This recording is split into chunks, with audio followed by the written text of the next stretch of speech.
tell you you're the queen of my heart.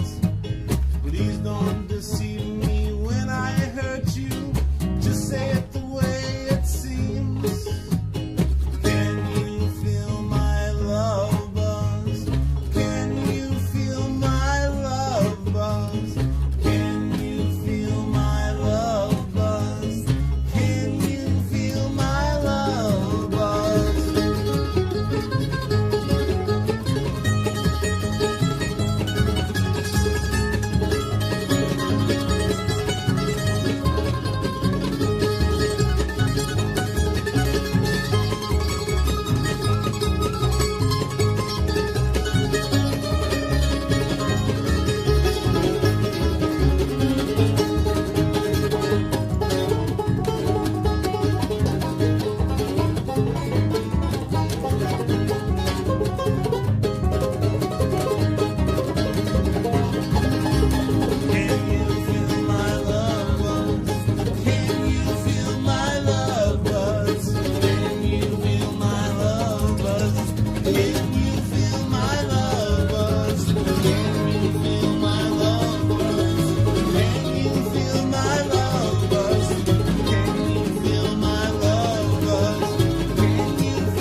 Then science came along and taught us that we are not the measure of all things, that there are wonders unimagined, that the universe is not obliged to conform to what was considered comfortable or plausible. Then, over millions of years, evolution took its course.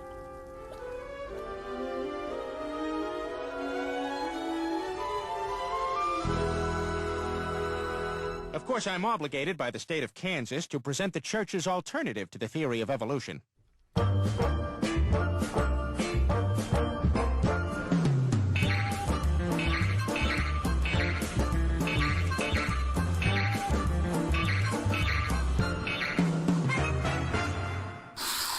Touch it. What? You touch it. You afraid? No, touch it. You totally didn't touch it. Well, then you touch it.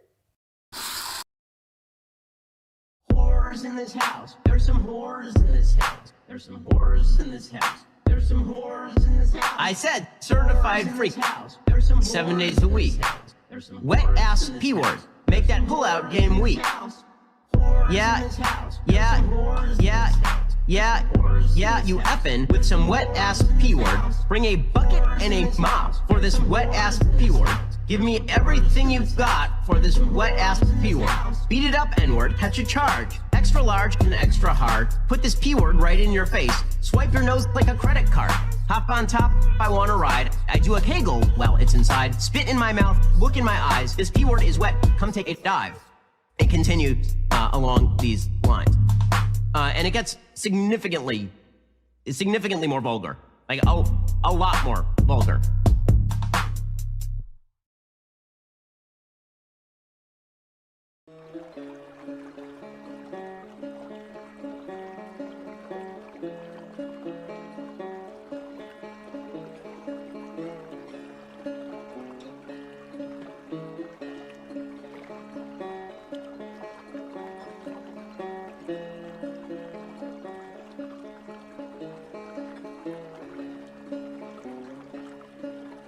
Mm-hmm.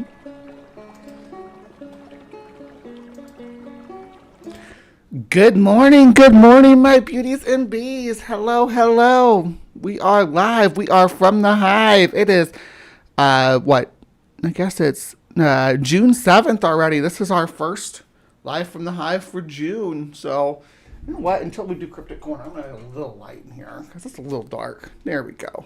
Just a little light. I know we like to keep it spooky for Cryptic Corner and all that, but I also want to be able to be seen because I look freaking hot. Hello.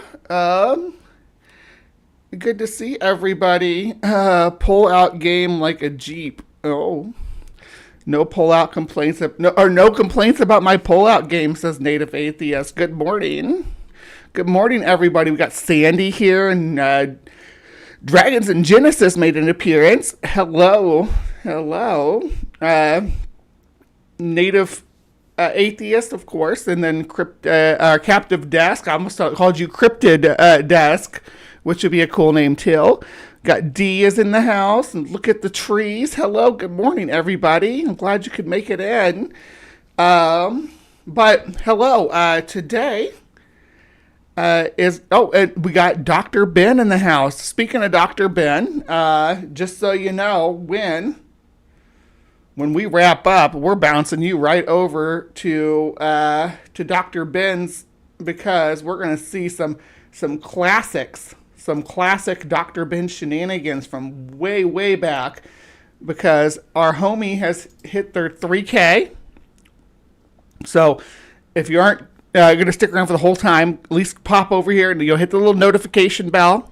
If you're not subscribed, obviously you need to subscribe. But this is Dr. Ben. Dr. Ben does have a YouTube channel. We spend a lot of time doing stuff on Twitch with Ben too, but Ben does have a YouTube channel to do stuff like this, and I'm going to switch the screen so I don't look quite so orange. That's crazy. It turned me into a Trump. Look, I'm orange, not orange. Orange, not orange. All right. It'll look weirder if I do it over here where you all can't see the other screen. Orange, not orange. It turns me orange. Good morning. Good morning, Hive.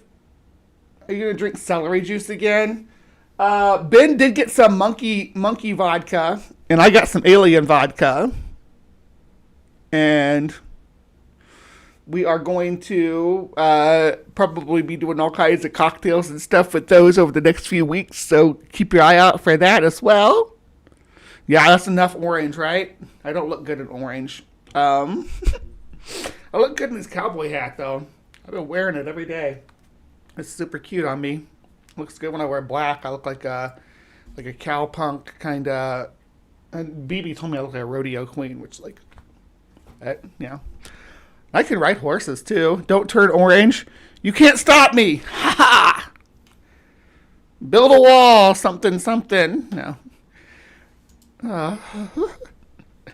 Don't turn orange like the MAGAs. Yeah. I've been eating popcorn, just watching as the MAGAs go back and forth because half of them are on Team Elon, half of them are on Team Trump now. It's beautiful. It's glorious. Glorious. Good morning, my friends. All right.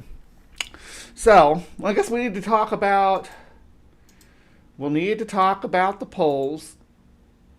I think it's something we're gonna have to visit because I was pleasantly surprised at how the polls turned out today. I'll show you. Yeah. All right. So, as you know, I run these polls. Ooh, look at that. Some Asquatch. And there's Tartaria and all that good stuff. But here's our polls for the week. Okay, so for the week in weird, the new kid on the block won, which sometimes happens. Nobody voted for Charming the Serpents this week, and we only had 21 votes. But the vaults of the Vatican ran in a landslide, which we are going to visit today. But Sky Trumpets were doing pretty good for a while. And the Knights of Tartaria always get some votes, but they cannot seem to break this cycle of coming in third place.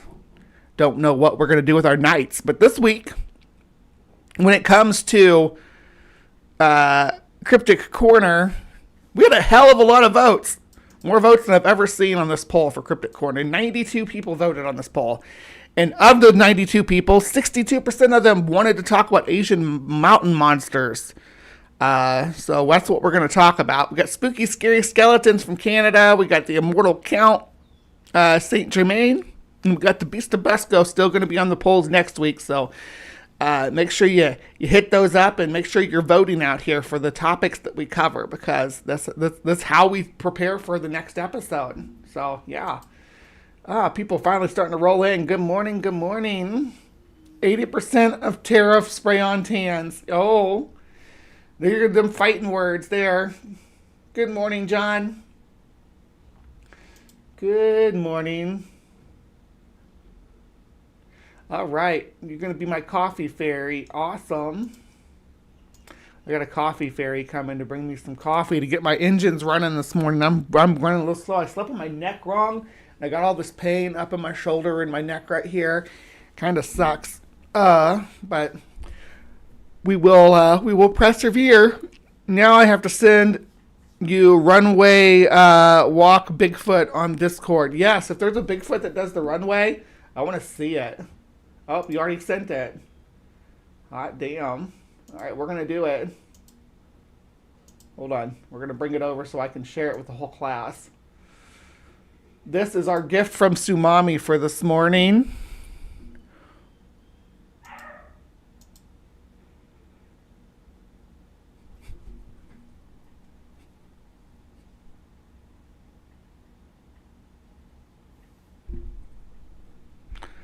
Can I turn it up a little bit so you can hear the song?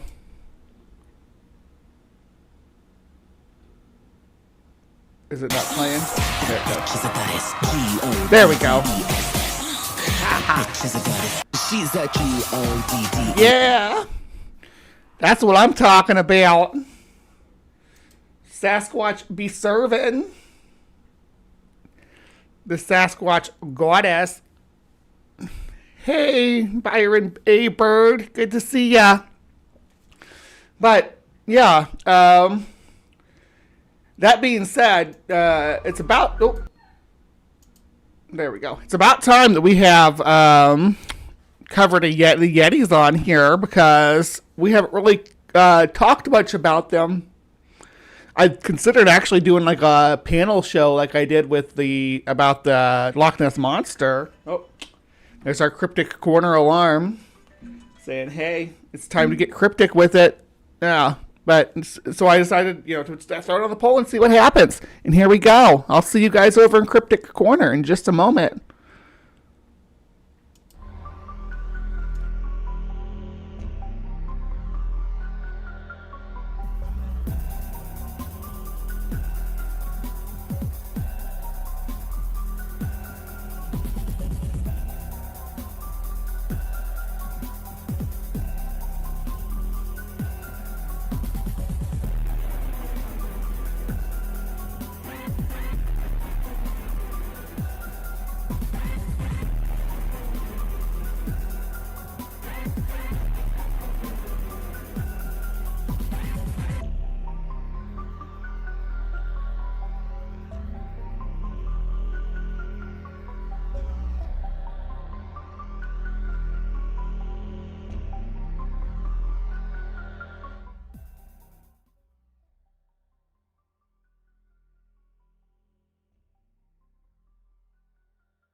God dang it. Thank you. We're going to start from the top. Yeah, it was the Sasquatch. Threw me off. Damn it.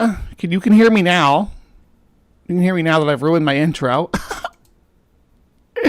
But we'll fix it. Watch this. I'm going to do it right now. I'm going to pop right back in. Ready? Ready for this? I'm going to save the show. I'm going to save the day. Save the show. All right. I'm good to go. Actually, you know what? Since I have a second, let me fix that because it's driving me crazy. There we go. That's better. Had to fix my brow. Had a little piece sticking up. All right. Let's do it now. You can hear me now. Okay. Thank you, loves. All right. Hello, and welcome to another installment of Cryptic Corner, where we explore the unexplained, the supernatural, the paranormal and hidden, the mysterious, the alien, the accursed, and the forbidden. I am your host, Miss Bumblebee, and today we are doing an old classic. We are knocking this one out of the park, and I'm kind of glad it showed up on the that it finally turned up on the poll. Now there's double breeze in your living room. Woo woo! Yeah. All right. So what are we talking about today? Today we are talking about Asian monsters in general, but we're talking about Yeti specifically. The year 9. But there's other names for them too, and we're going to get into all that. Urine for when it crosses the borders into China. There's a lot to unpack here, but I didn't want to go alone. Obviously, I like to find a true believer channel to take us on the journey. So today we're going along with. I thought it would be popping up, maybe not. There we go. We'll do this one.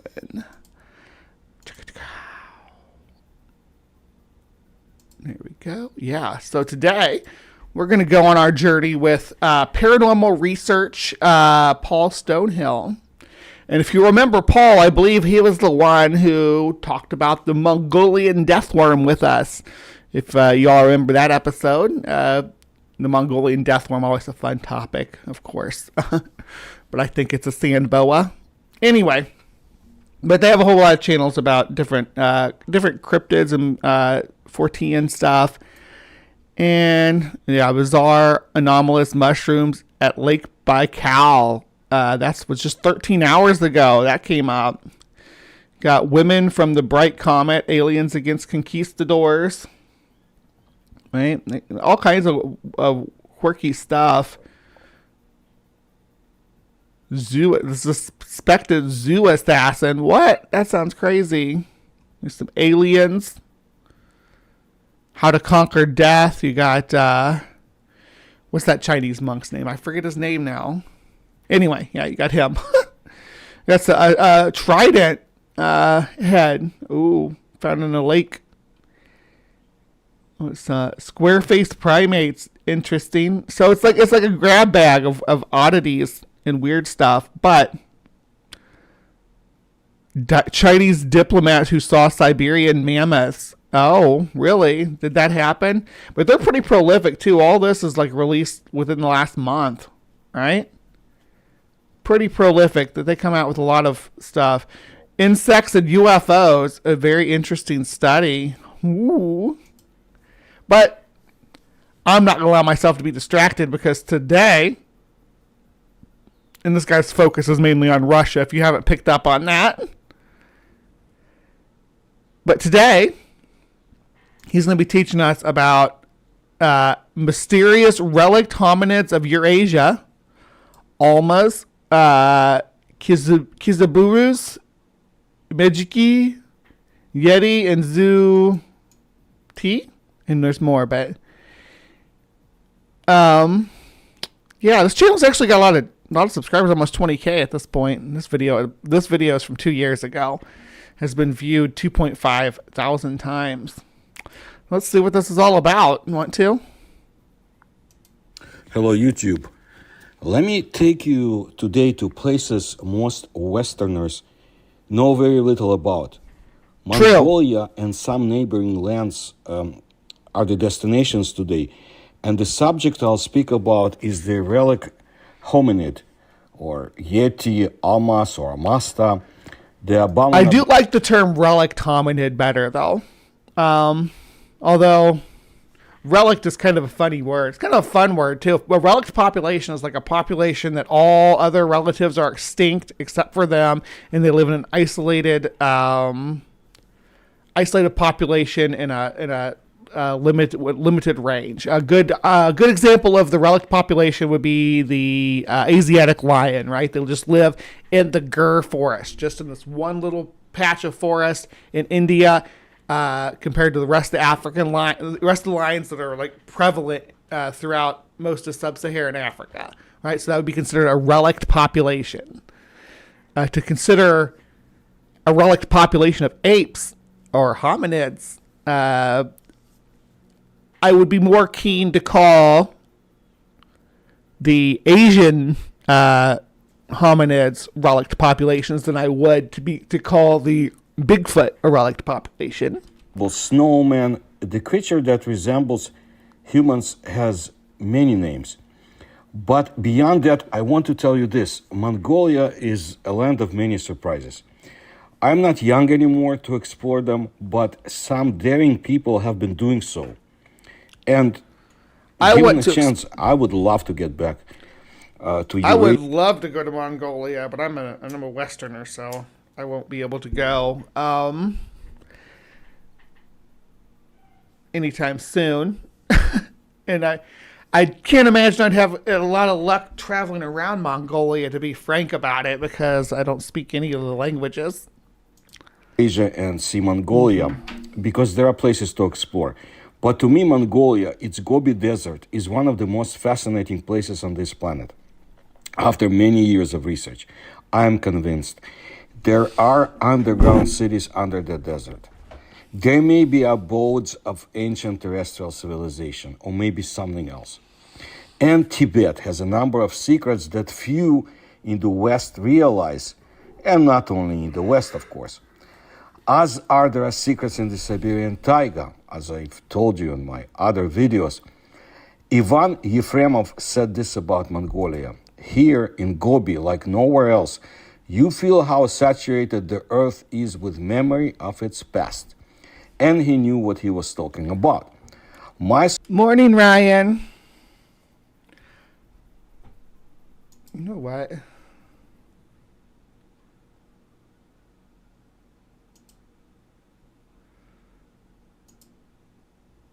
Hold on. Just fixing something here with my camera. It's driving me crazy. Why is it so weird shaped?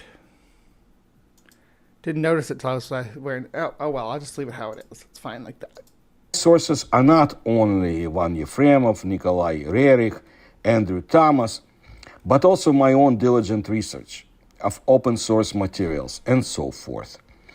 I have posted my views in my videos, but today I want to talk about another area of my research. Relic hominids, better known as wild men. Pallas cats are from there, yes. And Pallas cats could be considered a relict feline population. But, yeah. Man, or hairy man, and by various other names, are thought to inhabit various areas of the Caucasus and Asia, particularly the mountains of Central Asia. Numerous tales originating... Apparently you jumped right into first place, Ryan. I don't know how they do that, how they pick who's typing enough. different countries, ethnic groups, as well as different cultures and religions speak of encounters with this. Good morning, the Kentucky Atheist. Good to see you, Joe. And hey, yeah, if you if somebody wants to drop I don't think I have a link to Joe's thing, but Joe's hosting or putting on the ARC protest, so go check that out. Yeah, if you got time. Unusual creatures. Harry, man. Despite the great diversity of witnesses, their descriptions are similar. In contrast with comparable stories circulating in the rest of the world, the uniformity of the eyewitness reports, as well as their analysis, show that in Central Asia, these reports go well beyond the realm of folklore, myth, or legends. But do they, though? They seem to stay pretty well anchored in the realm of myth and legend. I'm going to speed you up just a little bit, because we've got a 45-minute video to get through. About half of the territory of Mongolia is occupied by low mountains, covered with steppe, like savanna vegetation, In the north of the country, there are several large lakes surrounded by a wide belt of reed beds. In the west, the Altai mountain spurs are the Mongolian Altai. The southern part of the country is a rocky desert, the Mongolian Gobi, etc. The population is very minimal there. All right, so let's check it out on the map, guys. It's map time. Where is my map? Oh, yeah, I hid it under here. I didn't need Bazongo anymore. Here we go. All right, so, no, we're not looking at the Antilles, so don't get your hopes up that that's the region that we're going to be visiting. No Caribbean vacations for you. We're off into the Asian steppes. All right, so got all these great montane regions over here. This is I believe these are the Altai Mountains right here, right? And then this would be the Caucasus. The Caucasus.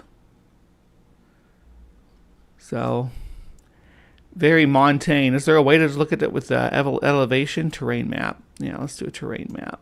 There we go. Even though it's kind of ugly.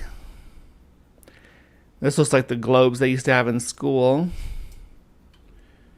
But all along these mountains, on the northern side, mountains here, all the way along here is the range of the wild man. Yeah, that's an eyesore. Thank you. I don't know why that was so hard to look at and nostalgic at the same time. Of the animals, there are wild camels, horses, for example, the famous Przewalski horse, wild donkeys, wolves, foxes. We got super chats. Thank you. My super chats do work. Thank you. My unfinished Kimmy and G. Hail Hive, Myths and Legends. Good morning. And Bo Bird, welcome to Cryptic Creepers. Yes, we have Bo Bird. Jackals, wild boars in the reed thickets around the lakes. Well, let me tell you about the sightings of, we can call them animals or humanoids in that land. For example, in 1960... We do need to do a show on the Przewalski horse at some point. I think that's how you say it. Someone said it way different than what I thought. Is my peaking? Is my microphone peaking, or is his microphone peaking? Let me know. Or two girls, students of the second grade Dulanjab in Dersuran, and the 6-year-old Kolaka were collecting firewood. Suddenly, they saw a big hairy man covered with shaggy brown hair. Throwing down the brushwood, they rushed to run. The hairy man did not pursue them. Well, in 1965, Doctor of Mineral and Geological Sciences from the USSR, Morozov, worked on the territory of the Middle Gobi. One day after returning from work, he went to sleep in his tent. At night, he woke up because someone was pulling the tent's tripwires hard. Then there was a crash from the falling empty crates of food. Outraged, Morozov jumped out of the tent and came face to face with a shaggy, hairy humanoid creature standing in front of the tent. The hairy man was of small stature. See, so that's the different thing about Yetis too. That Yetis are sometimes little. Sometimes Yetis are only like 5 foot tall, or even shorter. Not like Hobbit short, but like short compared to a Bigfoot, or short compared to other Yetis too. But a lot of the reports, some of the more classical reports even, will have a Yeti that's small. About 170 centimeters. His disproportionately long arms hung at his sides. Morozov remembered that some very unpleasant smell emanated from this creature. The encounter lasted several seconds. Morozov rushed away from the tent to the general camp. Just because you think it's unpleasant doesn't mean everybody thinks it's unpleasant, sweetie. Some people might enjoy the smell of a Yeti. Followed by a heart-rending scream of an irritated creature. Then we move on to the year 1971. A group of Soviet petroleum geologists included Arkady Nikiforov.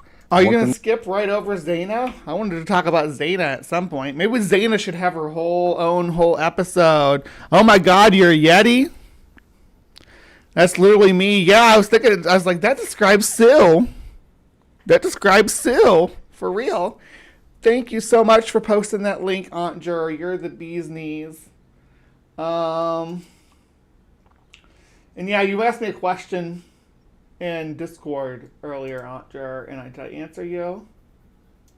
Yeah, don't worry about that this morning. I'll try to remember to get it fixed up so that it works right next week. I appreciate you, though. Mongolia, also in the Middle Gobi. One night, Nikiforov was awakened by a terrible noise. His tent was shaking. Someone tried to knock it down.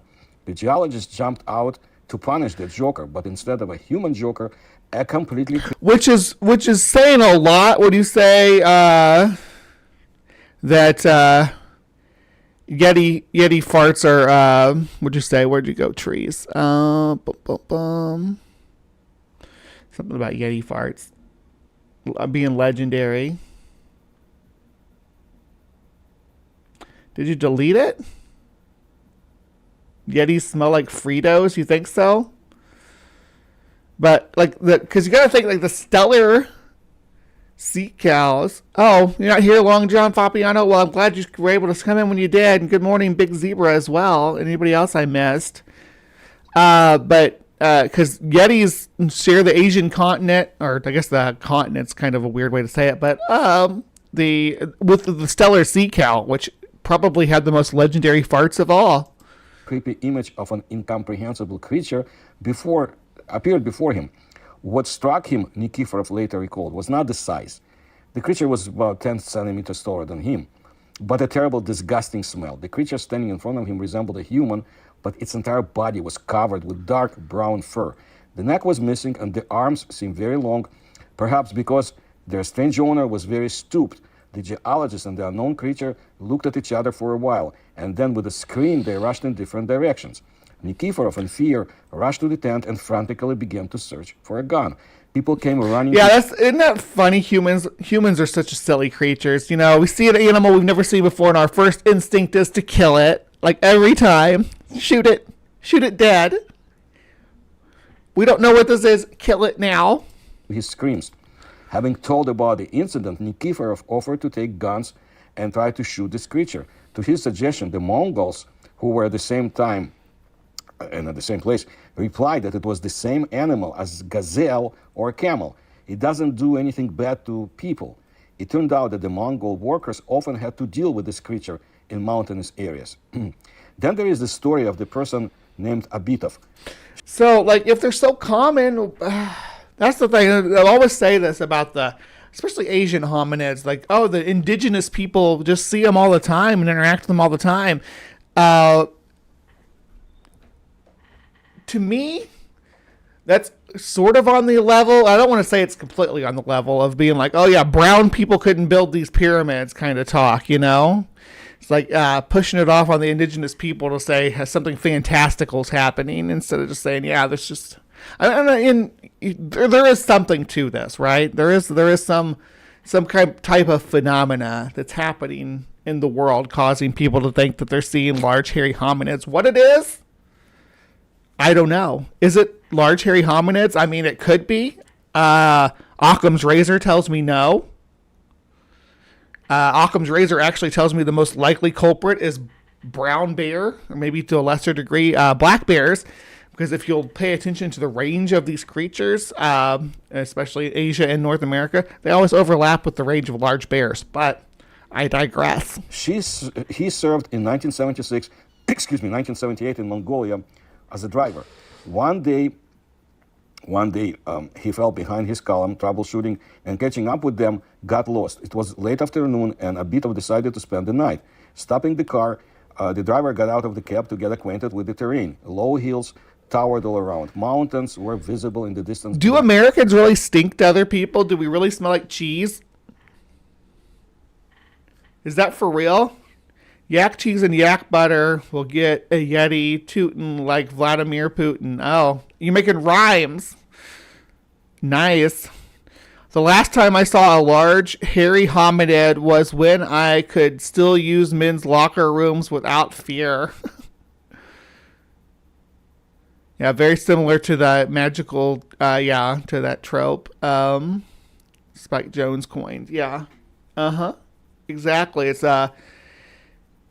some mystical appeal to the indigenous people, like they have the noble savage is also a concept like from Native American folklore or American folklore about Native Americans. I mean, there's mostly derogatory images of Native people, but every now and then you'll get the noble savage. Find them. A small river flowed about 2 kilometers away. Thick grass grows in the valley between the river and the hills. In such dense places, even the fall of a stone or a rock can be heard very far away. Suddenly, the driver noticed 2 people. Thinking that they were Arats, it's Mongolian peasants, he ran to them. But when he ran closer... I absolutely love cheese. That makes sense. I think a Yeti would love cheese, too. The driver saw that these creatures were shaggy. They gathered and ate grass. One was taller than the other. The heads were round, the neck was not visible, the chest was wide. When they saw a bit of, they stopped eating grass. The tall one made a sound like a horse neighing, showing his teeth at the same time. After looking at the driver, they left up the valley and he returned to the car. In 1963, Soviet engineer... They was eating grass? Interesting. I wonder why they would eat grass. Was it like a grain?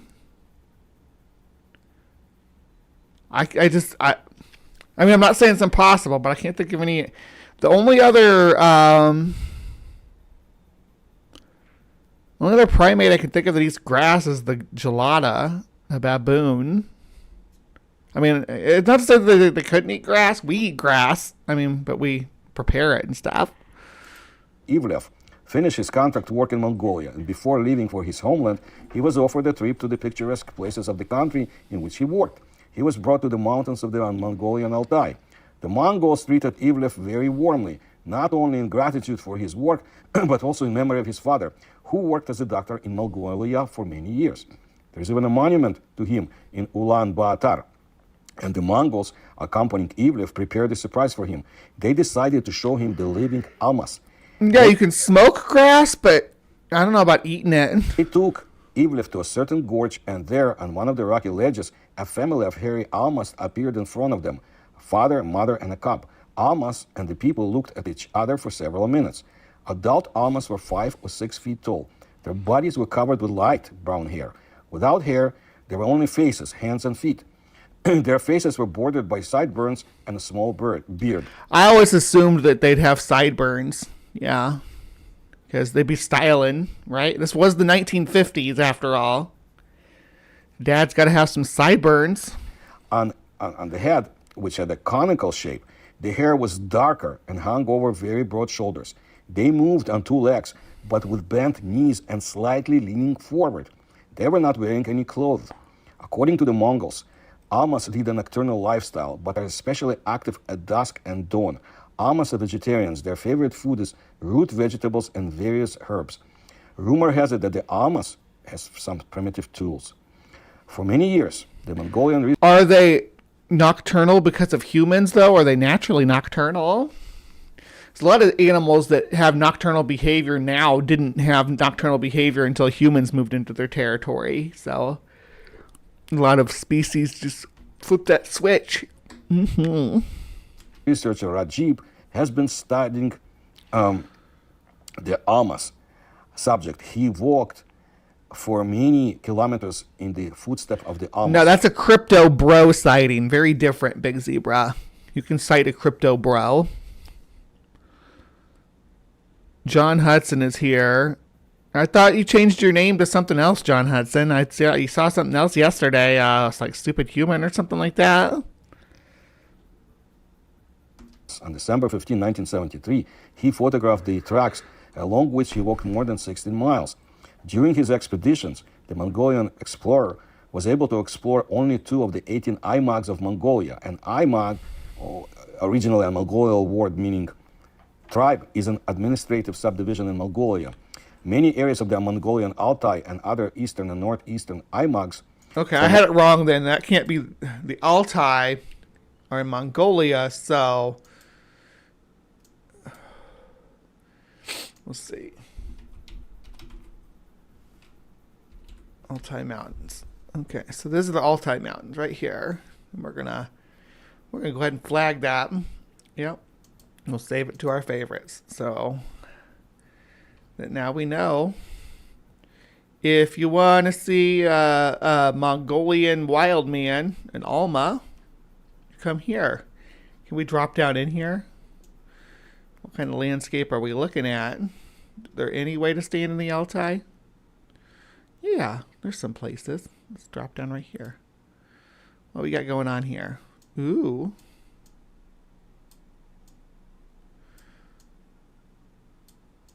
Looks pretty rugged. Is that... I don't know if that's safe there to mess with. It looks like... Oh, there's our little vehicles. Oh, it's a lot bigger than I was thinking. Oh, goodness. So these are what the mountains look like around here. Let's check another location in the mountain range, though. All right, so... Right here. Is that a spot? Yeah, it's a spot.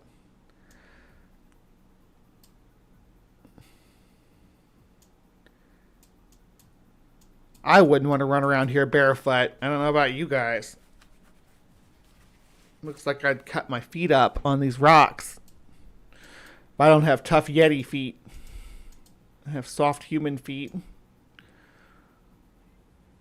But, yeah. Or Almas or whatever. Oh, I said Yetis, but... What's up with that? Is that the people standing on there? That can't be a people. The people are that big. It's a little people. Look, we found a... not a... maybe it's a baby Yeti. I don't know. Because the people are full size. Look, there's a full size people and there's a tiny people. Obviously. This is pretty, though. I mean, look into the distance. Just mountains rolling on mountains, folding over each other. What a hell of a landscape.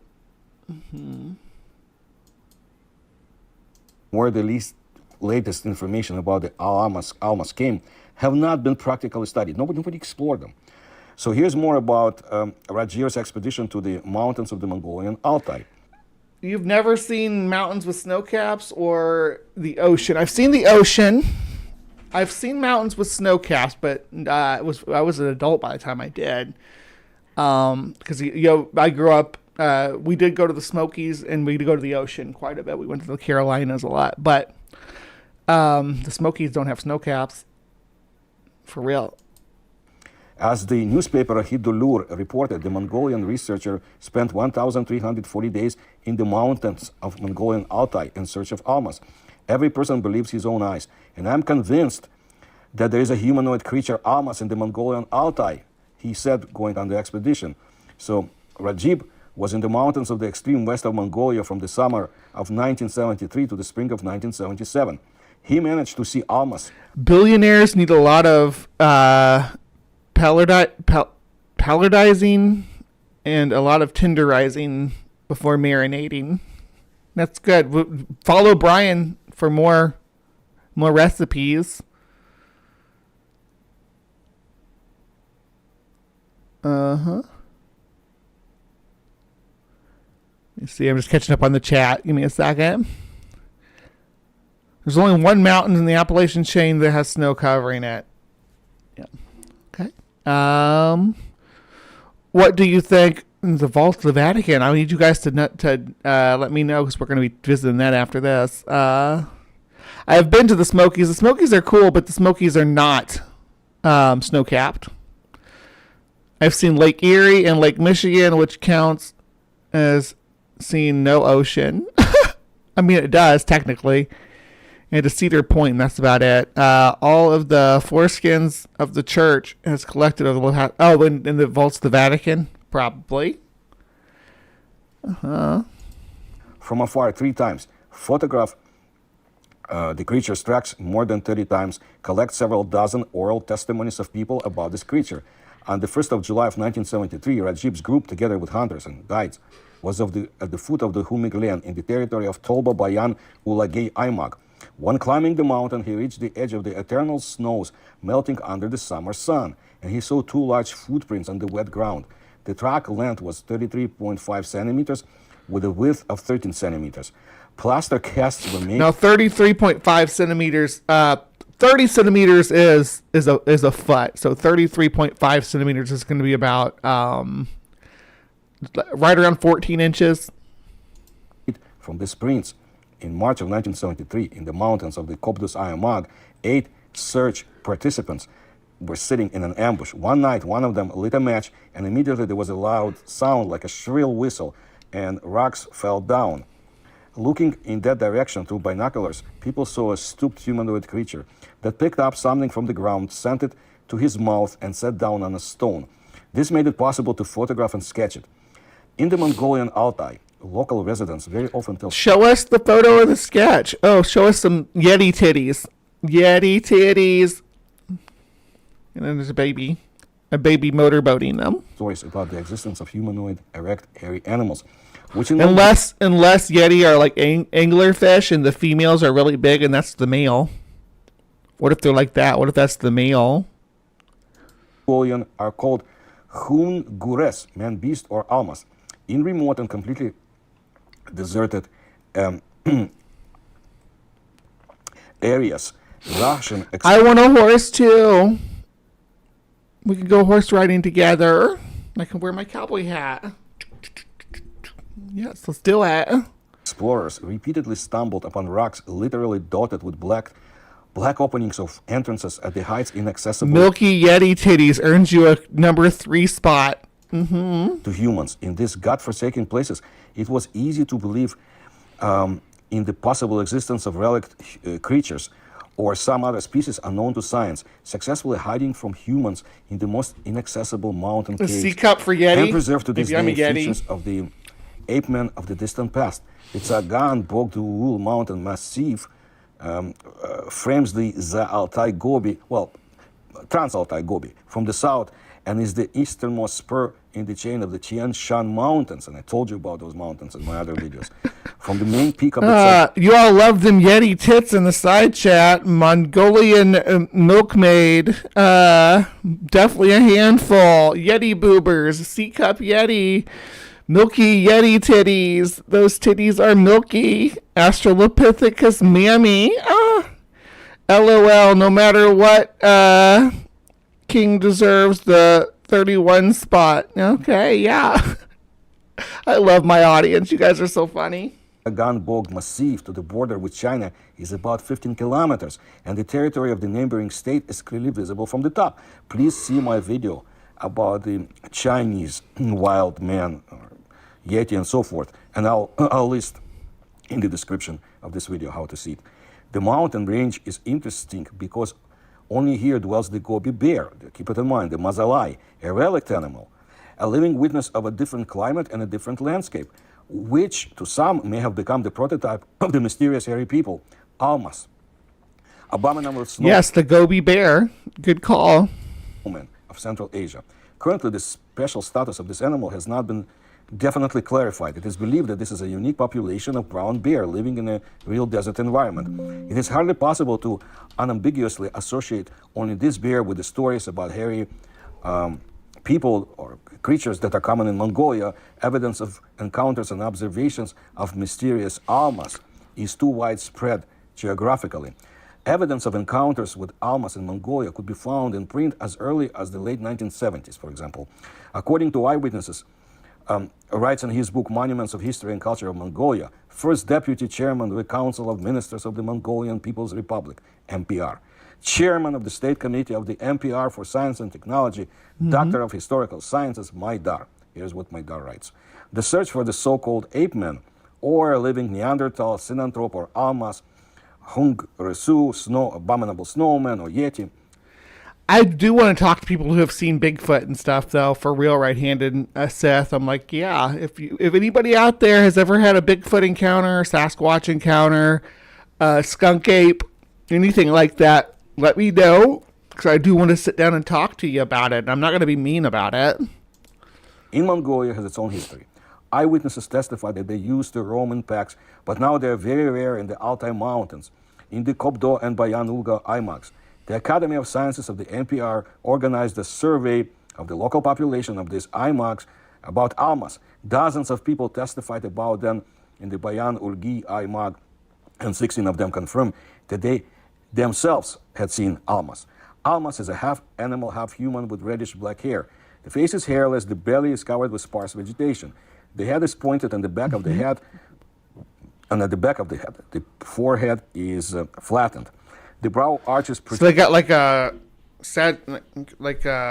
crest on the top that poops up. Okay. Protrude strongly. The cheekbones are prominent. About the height of an average person, Almas walks with bent knees, stooped clubfoot. He has broad shoulders, long arms. The big toe sticks out. Women have long breasts. Almas are timid, suspicious, but not aggressive. Yeah, they gotta talk about them titties. Yeah, everybody wants to know about the Yalma's titties and the Yeti titties and the urine titties and the Sasquatch titties. When I was on with the Apostate Sisters a couple of weeks ago, we talked about Bigfoot titties quite a bit. It's important. This is an important part of cryptozoology is hairy hominid titties. Lifestyle. No one heard their speech. To verify these reports, an expedition of the Committee of Sciences of the NPR was sent to the Tsagan Bogdo Mountains in the late 1930s of the 20th century. The members of the expedition spent a lot of time in the mountains, but the expedition failed to confirm the existence of a human animal, the hairy almas. Geographer Murzaev and his companion botanist. No one ever wants to talk about sheep squatch, which is really real. You know, I talked about bat squatch last week or earlier this week. What was it, Tuesday night? Yunatov became the first scientist to see a live almas, and they say Gobi bear in August of 1943. We managed to notice, wrote Murzaev in his diaries, that the Gobi bear is not very large. It was smaller than a brown. Ooh, you've seen a Appalachian black panther? I would love to pick your brain about that. Forest bear. The Gobi hermit was dark brown in color with tufts of old faded hair sticking out on the animal's skin over the young dark fur. The bear ran quickly and deftly, climbing the slope of the valley with agility. The Mongols said that the Gobi bear is very smart, cautious, and difficult to see. The legend added that the Gobi bear perfectly understands human speech, lives in inaccessible rocks where it has comfortable dwellings. It does not show itself to a person and walks on its hind legs. That's the ones from the Mummy. They used like a snow leopard sort of design for them. Superstitious nomads explain these qualities of the Gobi bear as follows. Even if they do have mountain lions in Kentucky, which I would argue that there are, dare I say, relict populations of eastern cougars still roaming regions of the Appalachia mountain range. I'm daring to say that, or at least transient ones. What are you doing in front of my eye? Anyway, so the problem is they don't come in black. They just don't come in black. Cougars don't come in black. Only jaguars and leopards come in black as far as large felines go. Bears are some kind of hairy people. They can talk and live in caves where they are rarely seen by anyone. Thus, according to scientists, was born the legend of the hairy Gobi people, the Almas. Now let us look at Tuva. The Republic of Tuva is the youngest republic of the Russian Federation. It is situated in the geographical center of Asia, in the eastern Siberia. The capital of Tuva is Kyzyl. And for those who want to know, the population of Tuva is only about 318,000 people, but the area is 168,000 plus square kilometers. The Tuvans, the native inhabitants of the republic, make up about 80% of the total population. The Tuvan minorities also live in neighboring Mongolia and in China. The Tuvans, one of the most ancient peoples of Central Asia, have preserved their unique culture, the culture of nomads. Do they, maybe it was a dirty cougar? Love me a dirty cougar. Hot. Why did the pharaoh cry? He missed his mummy. The lifestyle which runs the generations. The native language is Tuvan, which is a Turkic language. And Tuva has relic hominids. Here is the testimony of Aya. Do I count as a cougar? the Tuva Autonomous Soviet Socialist Republic. So this was in the days before the disintegration of the Soviet Union. My grandfather was staying with us. I told him that there are wild people in some of parts of our country. To my surprise, in response, I heard that in Tuva there are furry creatures of huge stature, very similar to humans. Their name is Kijiburus, that is humanoid. Right. Grandpa told me... Fam, chill and listen to Guy talk for a second while I go grab my coffee from the kitchen. I'll be right back. The two stories that he heard from his grandfather when he was young. Yes, by the way, he also said that it was a long time ago when our climate was warmer. One hunter, after an unsuccessful hunt, smoked a pipe zinda by the fire. It was late at night and he didn't portend anything unusual. When suddenly someone threw a rock at him, but only hit the pipe, which flew off to the side, and the hunter quickly turned around and saw someone shaggy, of huge stature, who hurried into the bushes.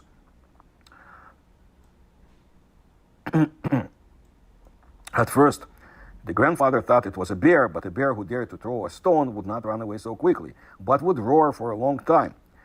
A seasoned hunter, he immediately determined that it was a Kijiburus. He heard that wild people live in the taiga and that they sometimes attack ordinary people, killing them with a rock on the head. And there were those who killed them, but the meat of wild people was not like that of animals, but like that of humans. We'll be caffeinated now, beaches. Caffeinated.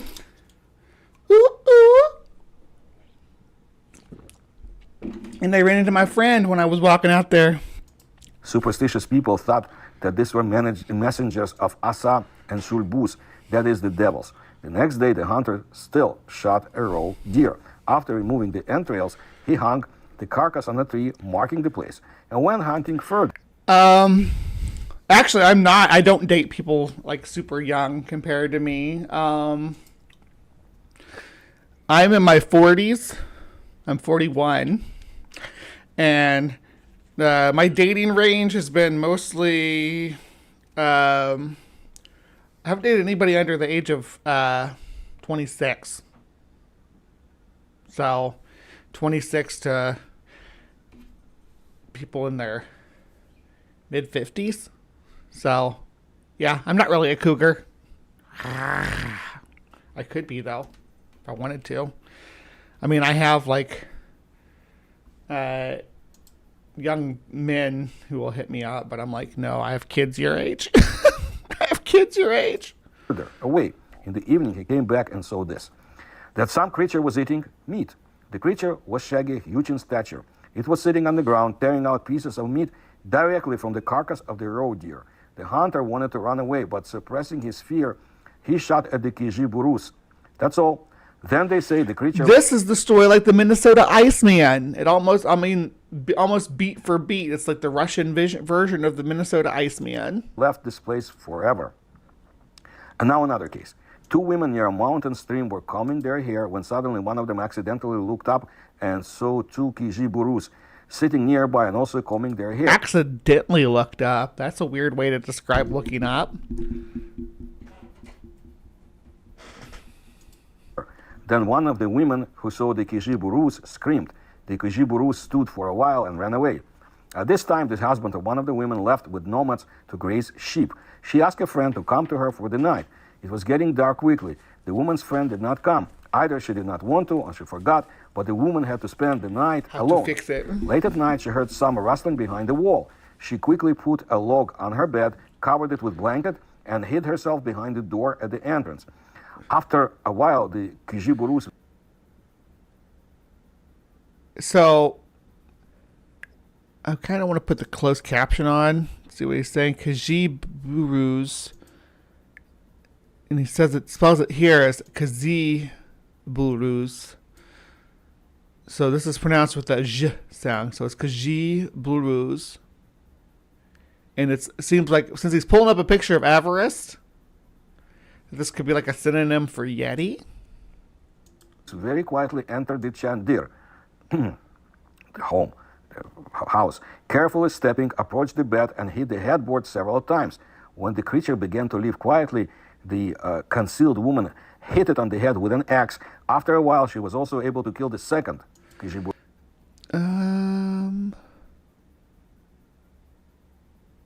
So you could qualify in select cases. 20 years is an approximate for a generation. No, I'm not interested in like being a cougar at all. I honestly, I really don't date to have relationships anymore. Dating's just for fun for me at this point in my life. It would take a really exceptional person to come along to make me want to get into another relationship. Fearing the revenge of the Kijiburus, local Wait a people second, burned she the killed it? Kijiburus, hit it on the head with an. When the creature began to live quietly, This sounds lit. Hold After on. a while, the Kijiburus very quietly entered the Chandir, the house, carefully stepping, approached the bed and hit the headboard several times. When the creature began to live quietly, the concealed woman hit it on the head with an axe. After a while, she was also able to kill the second Kijiburus. Fearing the revenge of the Kijiburus, local people burned the Chandir since it was made of branches and dried quite well over the summer. And the storyteller says that What the hell? She killed one and they didn't even like examine it or anything. Come on. they think that Kijiburus still exist in Tuva. This was taken in the story in Kara-Hasak in 1987. And now here's a testimony of a person, Valentin Ivanovich from Novosibirsk. That's a city in Siberia. In the summer of 1969. So Siberian wild men too. What are the Siberian wild men called? Because the Yetis are from the Himalayas, right? And then Urin is when they cross into China. Alma's in Russia and Mongolia. Siberia is Russia, so maybe they're Almas? Siberian wild men. No, that's a Chichunias or whatever, however you're saying it. It's spelled Chuchunaa.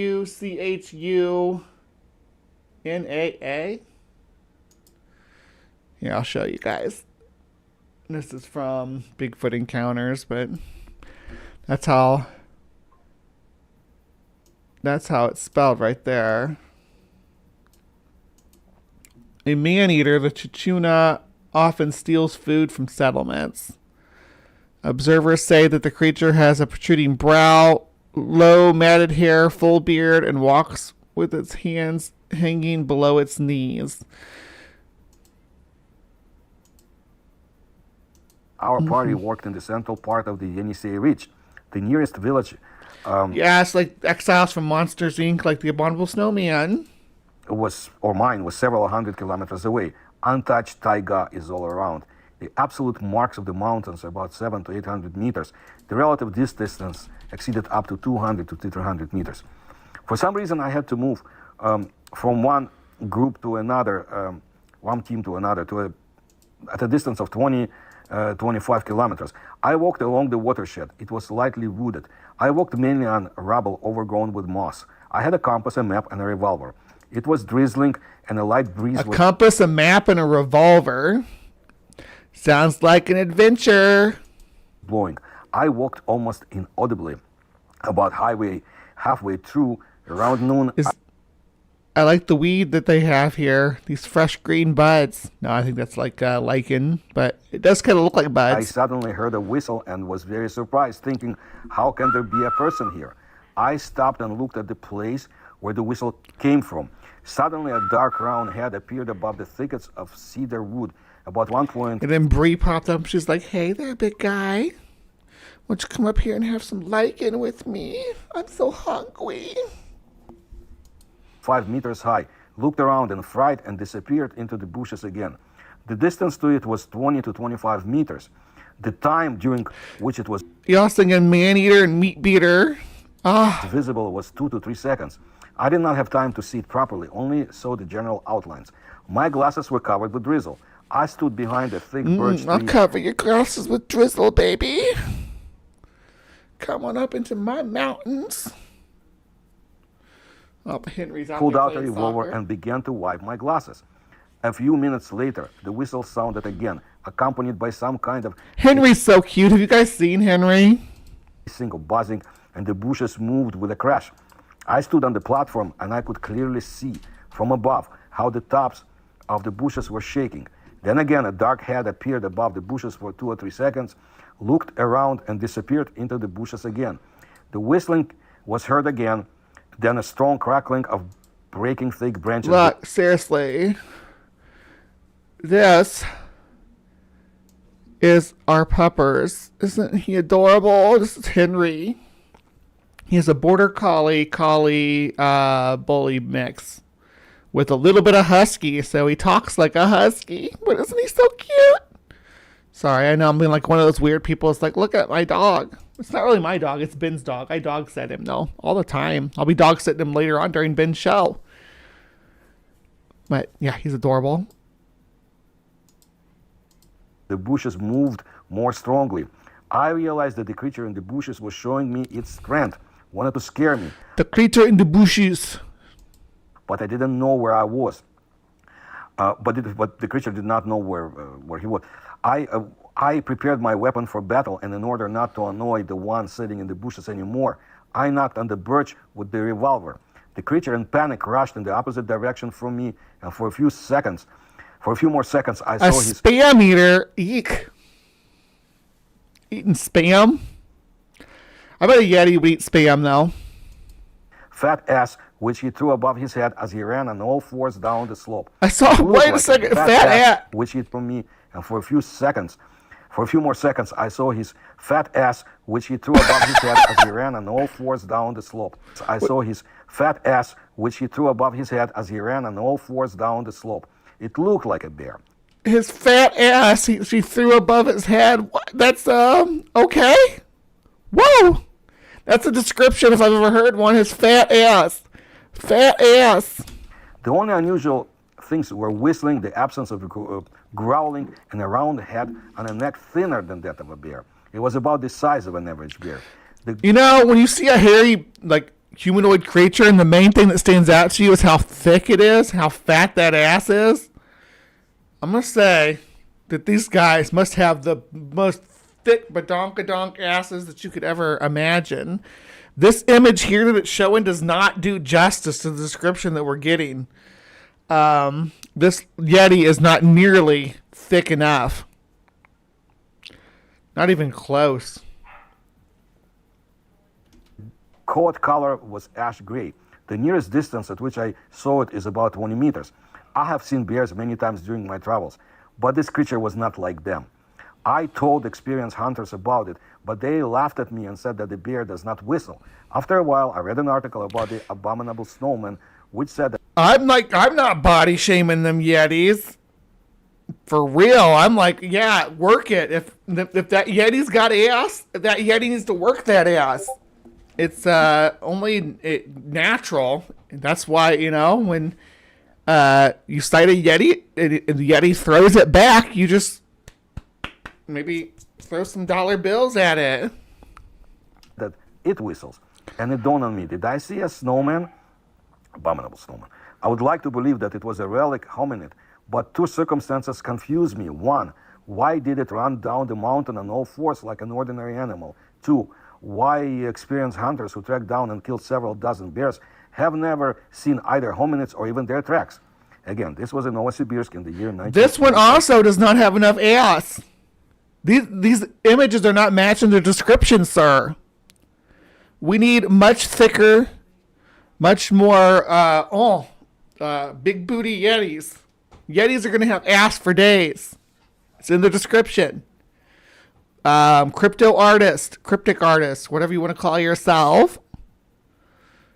Get it together. We need thick Yetis. And I'm not saying, to make the female Yetis thick and whatnot. No, the daddy Yeti's got to be thick too. That's the new standard. We've heard it here. Then there was an interview taken by the APN correspondent Zheredyov with an expert on the cryptids, Georgy Alexeyevich. I have only some experts from this fascinating interview. And here it goes. Something about the distribution area, nutrition, and habitat conditions of relic hominids of Siberia.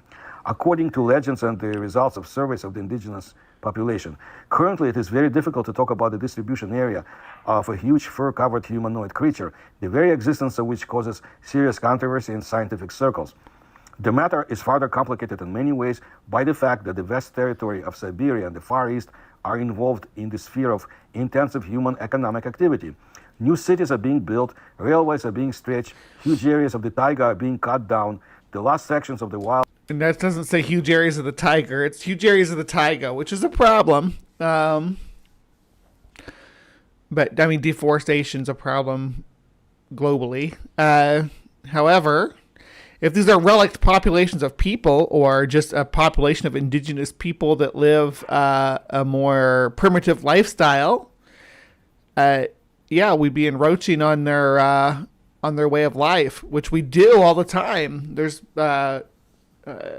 uncontacted people that we put at risk every day. You know, we have our flotsam and jetsam washing up on their shores, our waste clogging their rivers, so they're exposed to us even when they're not exposed to us.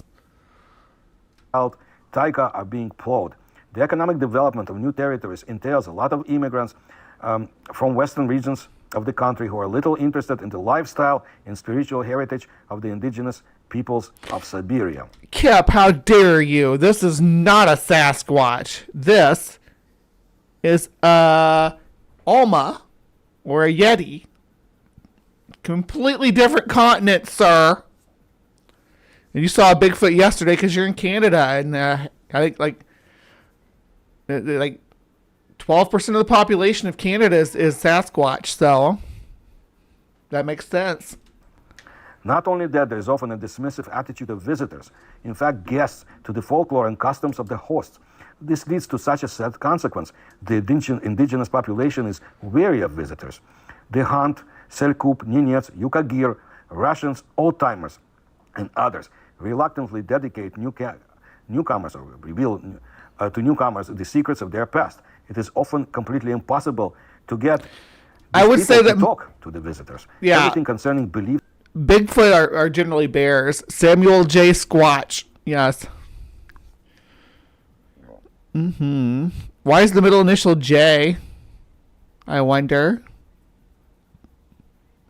Well, so Yetis and Almas tend to be a lot smaller. Not a lot smaller, but smaller than a Sasquatch or a Bigfoot. Bigfoot sightings, they tend to be absolutely massive. Bigfoot generally are not under 6 foot, ever reported under 6 foot tall, like hardly ever. They're usually reported between 7 and 10 feet tall, but they're also generally reported like 4 feet wide. So they're absolutely ginormous, whereas Yeti tend to be a lot smaller. Yeti are they're bigger than the hobbits, the Orangopindex, the little hobbit hominids, which are like hip high, but they're generally from the size from a very small humanoid size to human size to a large human size is how Yetis and Almas tend to run, whereas Bigfoots are a lot bigger. Not always. I mean, there have been sightings of gigantic Yetis and tiny Bigfoots and stuff, but as a general rule, Yetis are going to be a lot smaller. We're about done with Cryptic Corner, though. Even though this video still has 15 minutes left, we don't have 15 minutes left to spare on it. I was hoping he was going to get to Zaina, but, well, I just don't want to run over because we got Ben's thing later. What we'll do is we'll speed him up and see if we can still understand him to 1.5 and see how much more we can get through. And shamanism, everything connected with the possessor of the taiga, I guess that's the right word, maybe the lord of the taiga, is a real taboo for the curious, for those who first ask. And then it keeps translating it tiger, but it's taiga, like the piney evergreen forest of the northern latitudes. Pour away literally everything. Idols from ancient temples, ritual shawls that wrap sacred trees and shamanic places. They wrap graves, chapels, even... Sumami, you'd be the cutest baby Yeti ever. Oh my gosh, I would boop you. wrap hunting hunts. It is sad that such cases are often handled by some employees of regional museums of local lore. Naturally, it is very difficult to conduct research in such an environment. But on the other hand, where the informants recognized us as their own, that is native Siberians, things went easily, without much difficulty. The only thing we were asked to do was not to name names, but that wasn't even everywhere. As for the nutrition, the information I received from the narrators about the nutrition of the paleoanthropic beings sometimes caused me a feeling of bewilderment and this. You have a dance floor. Oh, I have a floor to install later, and I mixed that with Sue should dance in a Yeti costume, and I've decided that now John Fabiano is installing a dance floor, which is going to be awesome. Distrust of those informants, of people who provide information. For example, for a long time I could not understand what a humanoid creature could find in licking a bare stone, and even doing it in winter. Some indigenous inhabitants of the Middle Urals claim that a hairy man not only licks stones but also eats them. At the same time, they refer to their fathers and grandfathers and often to their own observations.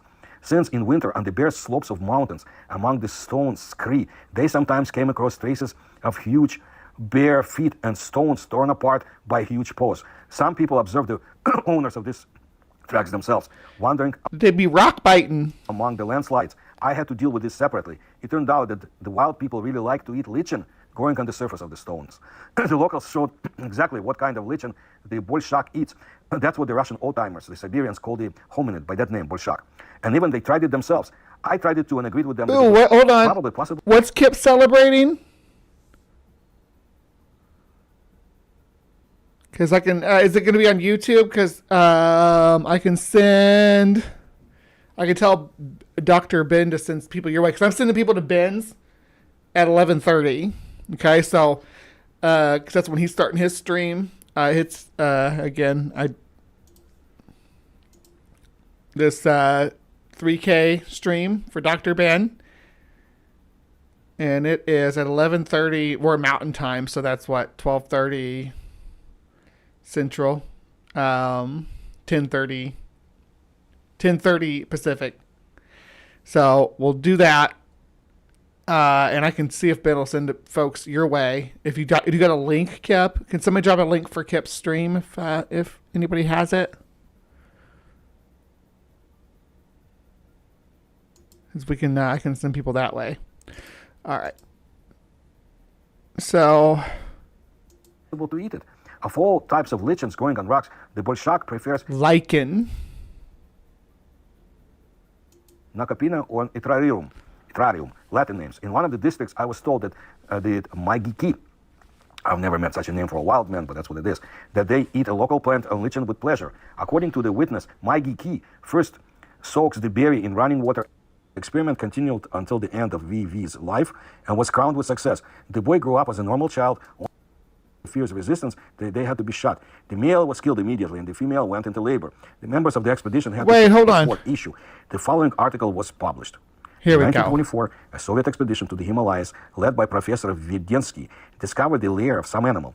During several days of observation of this lair, it was found that a yeti... Yours is tomorrow? Okay.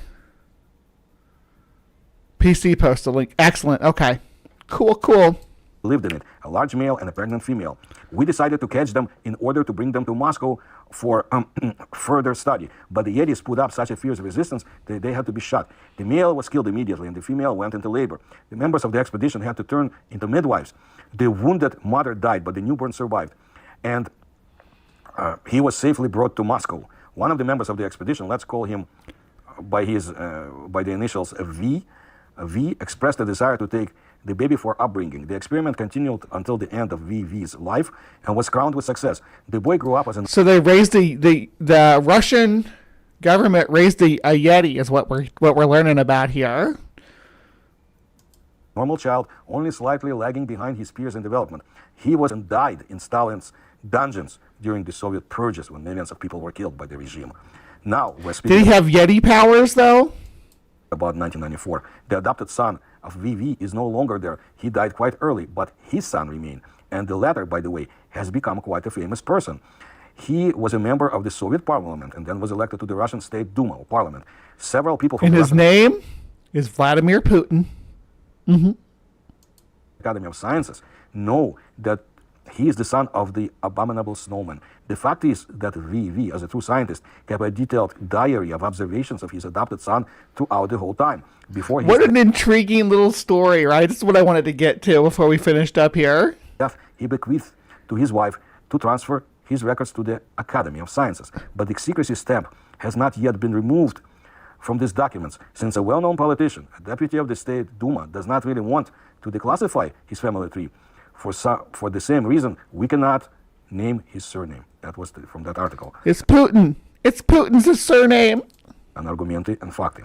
Now let's look at another I don't know. territory. In 1942, a group of prisoners of war escaped from a Soviet labor camp located somewhere in eastern Siberia and made it across the continent to Tibet, where high in the mountains near the Klumbu Pass, the fugitives noticed two incomprehensible creatures similar to humans moving along a snowy slope. Approaching them, they saw two huge hairy people about 8 feet, 2.5 meters tall.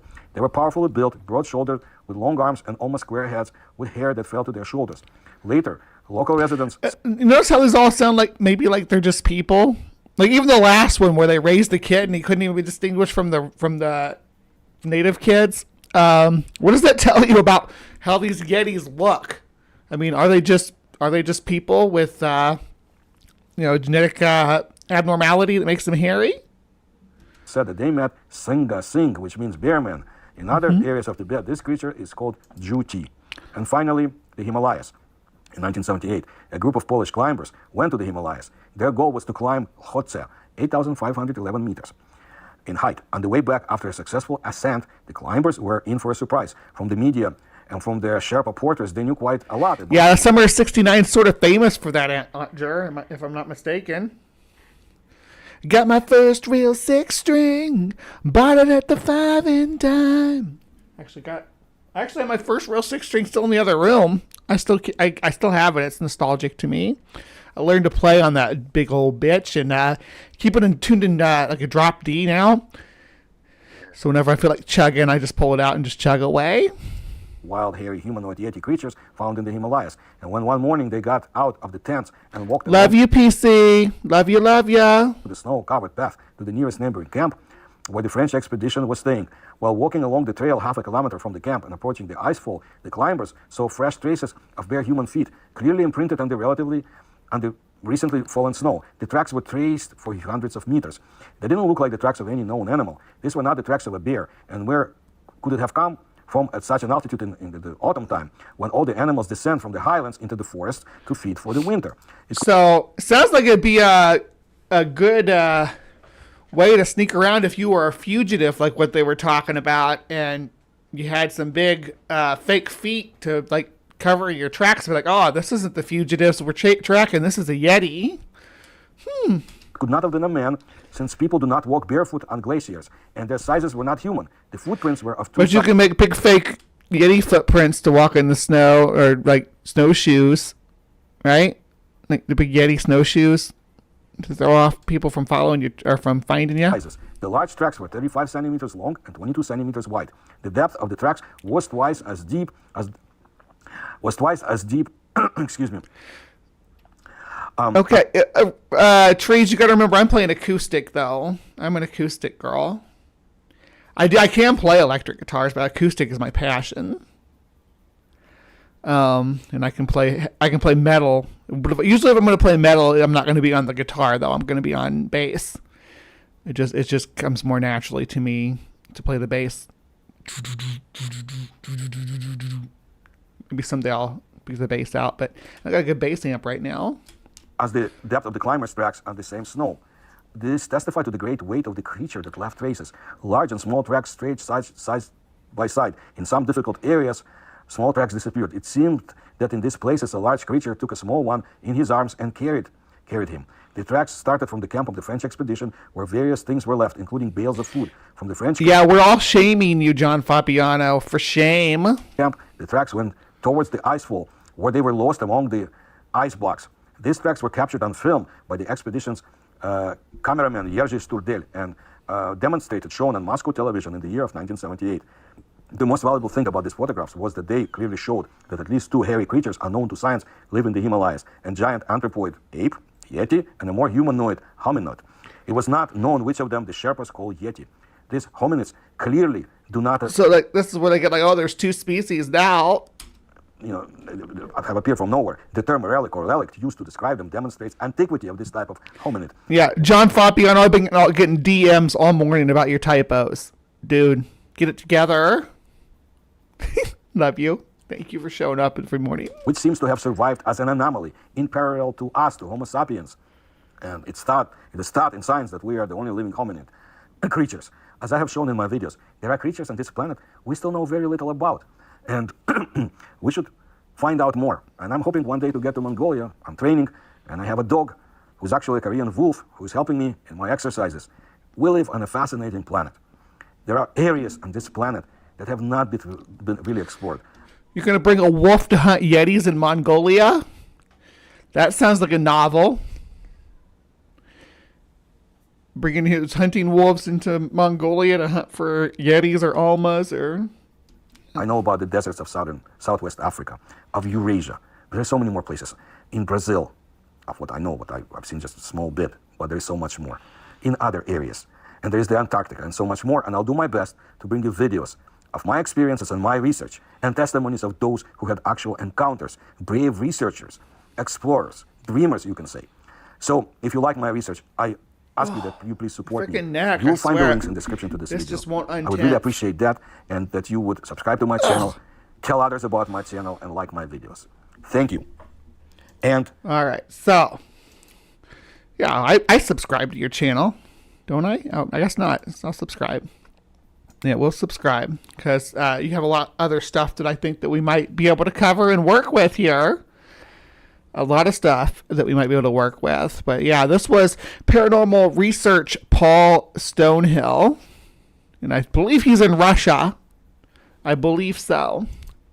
But what do you think about Yetis and Almas and Urins and all these hairy hominids from Eastern Asia? Are they a relic population of people? Living in isolation somewhere out there? Are they a lost species of ape roaming the mountains?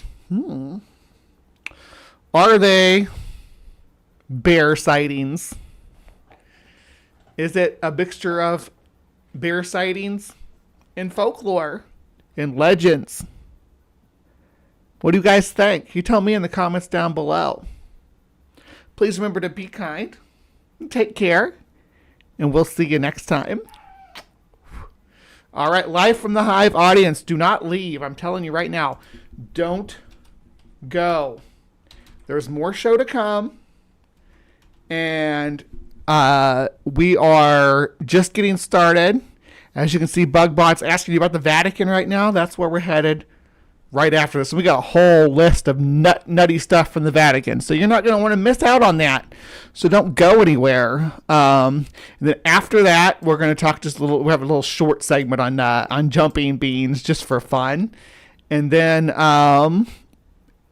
we're going to be kicking you right over to Dr. Ben's channel where you can see Dr. Ben review his own earliest calls from his first call-in shows. All right. I will see you guys in just a few minutes. I'm going to take a quick intermission. And I'm going to run to the bathroom and all that good stuff. And I will be back with you momentarily. Don't go anywhere. I'm telling you. You go anywhere now, we're getting a divorce. We're getting a divorce. You hear me? So if you want to keep me if you all want to stay my brides of the Hive, stick around. All right, I'll be right back.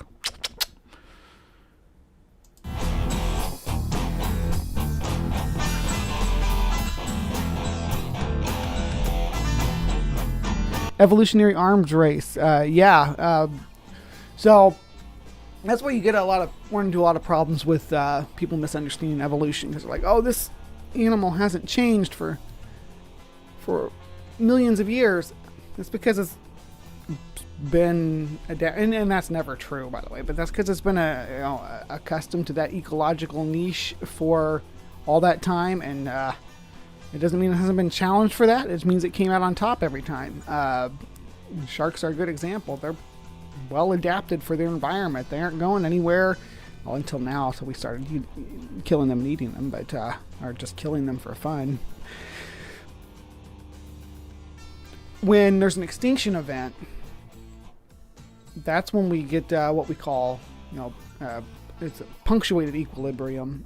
Otherwise, you experience gradualism. But when the extinction event happens, whether it's disease-driven or natural disaster, whatever, all the life forms die out, it creates basically a niche vacuum where new forms of life get to try their hands at things that their ancestors weren't able to do before because of the competition. Animals move into these more specialized niches, though, makes them more susceptible to extinction events, or obviously we're in the middle of the Anthropocene right now, where we're the extinction event, and the specialized animals are the first ones going, especially the large ones. That's one of the most specialized niches you can be in, is a large browser or a large grazer. Especially large browsers, though, because they tend to be more of a K strategist in their reproductive methodology. Speaking of, would you guys like me to talk about R strategy and K strategy? I might be able to get some friends together and maybe do a little talk about that.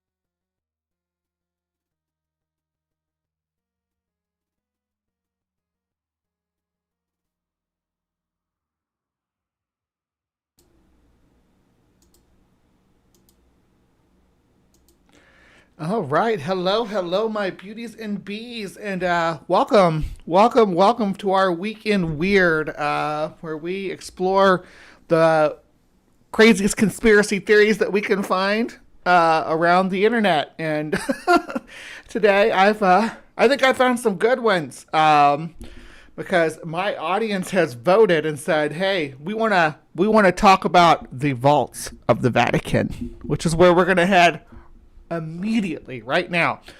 But we're not going alone, because we're going to be going with the Fact Files. Fact File official, 2.44 million subscribers, right? Capture what no one's supposed to see, and it shows like people with dog heads. This is the wooiest channel. First real UFO video. Terrifying secrets. These 20 natural wonders were destroyed in just the past 5 years. Look, it's Pete Hegseth, of course. Pentagon leader just released this UFO video they tried to hide. Oh, heroic Pete Hegseth, right? Oh my gosh, it's got Oliver the Humanzee. Yikes, on bikes. But they also have a video on... It's crazy how many times Joe Rogan appears on here. Joe. Neil deGrasse Tyson, too. Neil. Yeah, hold on, there's more. Joe. Oh, Elon's on here. Tucker. What's her name? That's the news lady. But that's Fox News. She's awful, but I can't remember what her name is. Look at this guy. But there's more Tucker. Graham Hancock.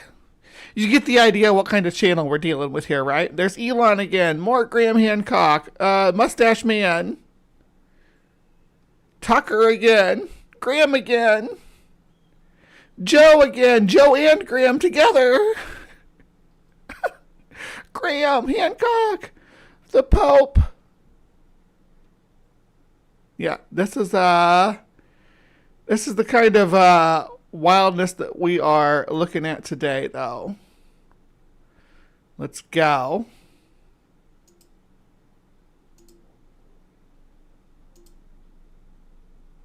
Oh, you can't hear. Hold on. That gets to go to Rome, and I was blown away, and I highly recommend it to anybody and I was blown away, and I highly recommend it to anybody that gets to go to Rome.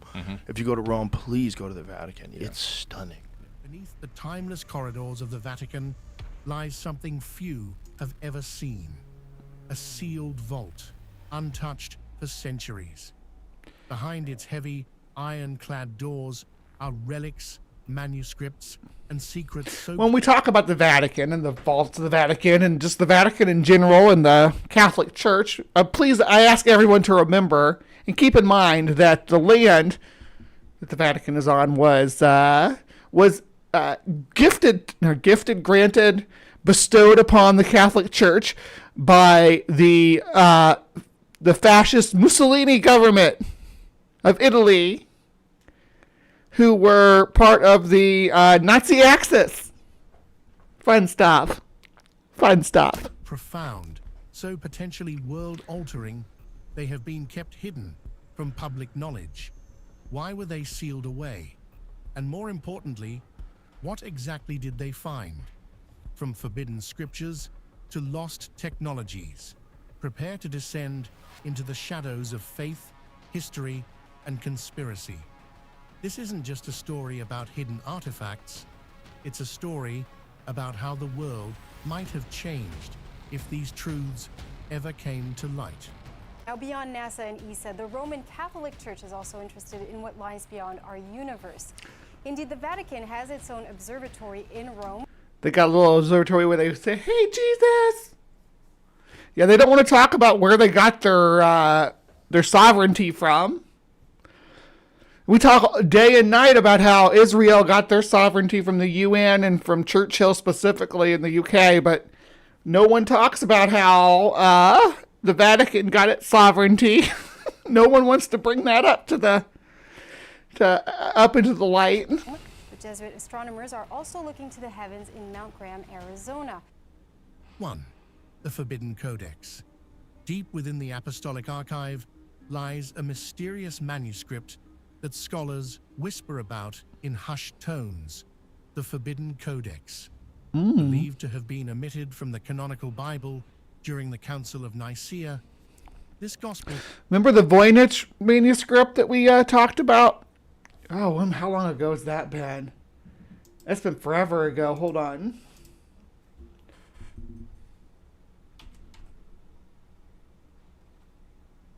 I don't even know what the video would be called.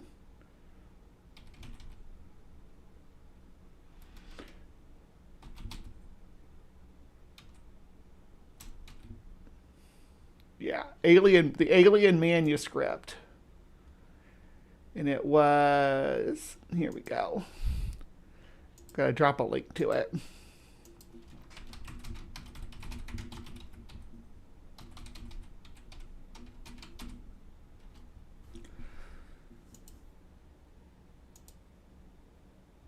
Oh, Henry just jumped in the pool. Oh. So much for him coming in and saying bye to you all when the show wraps up. He'll still be wet. He loves to get in the pool. He's a pool dog. Paints Jesus not as a miracle worker, but as a radical philosopher and mystic. But yeah, that's to where I talked about the Voynich manuscript. But I do love the non-canonical portions of the Bible that were cut out. It's like, who the fuck are these guys at the Council of Nicaea who think they can just say, "Oh, well, we want to keep this and get rid of that, and keep this and get rid of that"? Controversially, it allegedly acknowledges female apostles, references lost teachings on the cosmos. Turn up the video? Absolutely. It's almost all the way up, though. It speaks of reincarnation and divine consciousness. Could such a text undermine the foundations of mainstream Christianity? The Church has never confirmed its existence, but leaked descriptions hint at its authenticity. Is this a forgotten gospel or a deliberate fabrication? Does it sound better now? It's all the way up, but I don't know if I got anything else I can turn it up. Let me see. Let me see what I can do here. If I turn it up here, does it turn it up there? If it's real, the implications are massive. For centuries, it has remained locked away from the world, and perhaps for good reason. 2. The letter that could have saved millions. In the final days of Pope Pius XI's life, I can do that. An unprecedented document was drafted. Drop my mic down a little bit. Balance it out. This encyclical directly condemned anti-Semitism, racism, and totalitarian regimes. Why would you want to hide that away? Sweeping Europe in the late 1930s. It named Hitler. That's weird because the Yeti video was fine. I think just this channel maybe has the things really low. Look how many different topics it's going to have. And Mussolini. And it urged Catholics worldwide to reject racial hatred. But Pius XI died before its release, and his successor, Pius XII, shelved it. The reasons remain murky. Was it political caution, diplomatic strategy, or something more sinister? Historians believe the letter could have changed the Church's role during Pope Pius XII. I mean, he's the guy, right? He's the guy who silently supported the Nazis. I mean, I don't know how else to put it. World War II, inspiring resistance rather than silence. Instead, it vanished into the archives. Only decades later did researchers rediscover it, prompting haunting questions. What if it had been read from every pulpit across Europe? Would it have changed the course of the Holocaust? 3. The Machine of God, a blueprint for the... I don't know, because I don't want to oversell the Catholic Church's part in the Holocaust and pretend this was perpetrated by this, like a new Inquisition perpetrated by the church or anything like that, because it wasn't necessarily, but I think they did turn a blind eye. I don't know how to approach this without trying to say, hey, the Catholic Church was a Nazi organization, but it's almost like they were bought by the Nazis. But I digress. Impossible. Legend has it that among Leonardo da Vinci's lesser-known designs is a device dubbed the Machine of God, a mechanism so advanced it was centuries ahead of its time. Some believe the blueprints were quietly acquired by the Vatican during the early 17th century and locked away due to their potential to disrupt theological doctrine. The machine, based on celestial harmonics, what does the Machine of God do? Geometry, purportedly predicted sacred geometry. Hold on, okay. Based on celestial harmonics and sacred geometry, purportedly predicted solar and lunar events with eerie precision. Or just understanding astronomy will help you predict those events as well. So maybe it was an astronomy book? Others claim it could calculate divine patterns, linking human fate to the stars. While no public record of this machine exists, Vatican insiders speak of a vault labeled Sanctum Obscurum, where divine technologies are said to be... There's a band name, Sanctum Obscurum. Is that already a band name? Is there already a band called that? If not, I'm trademarking it. Sanctum Obscurum.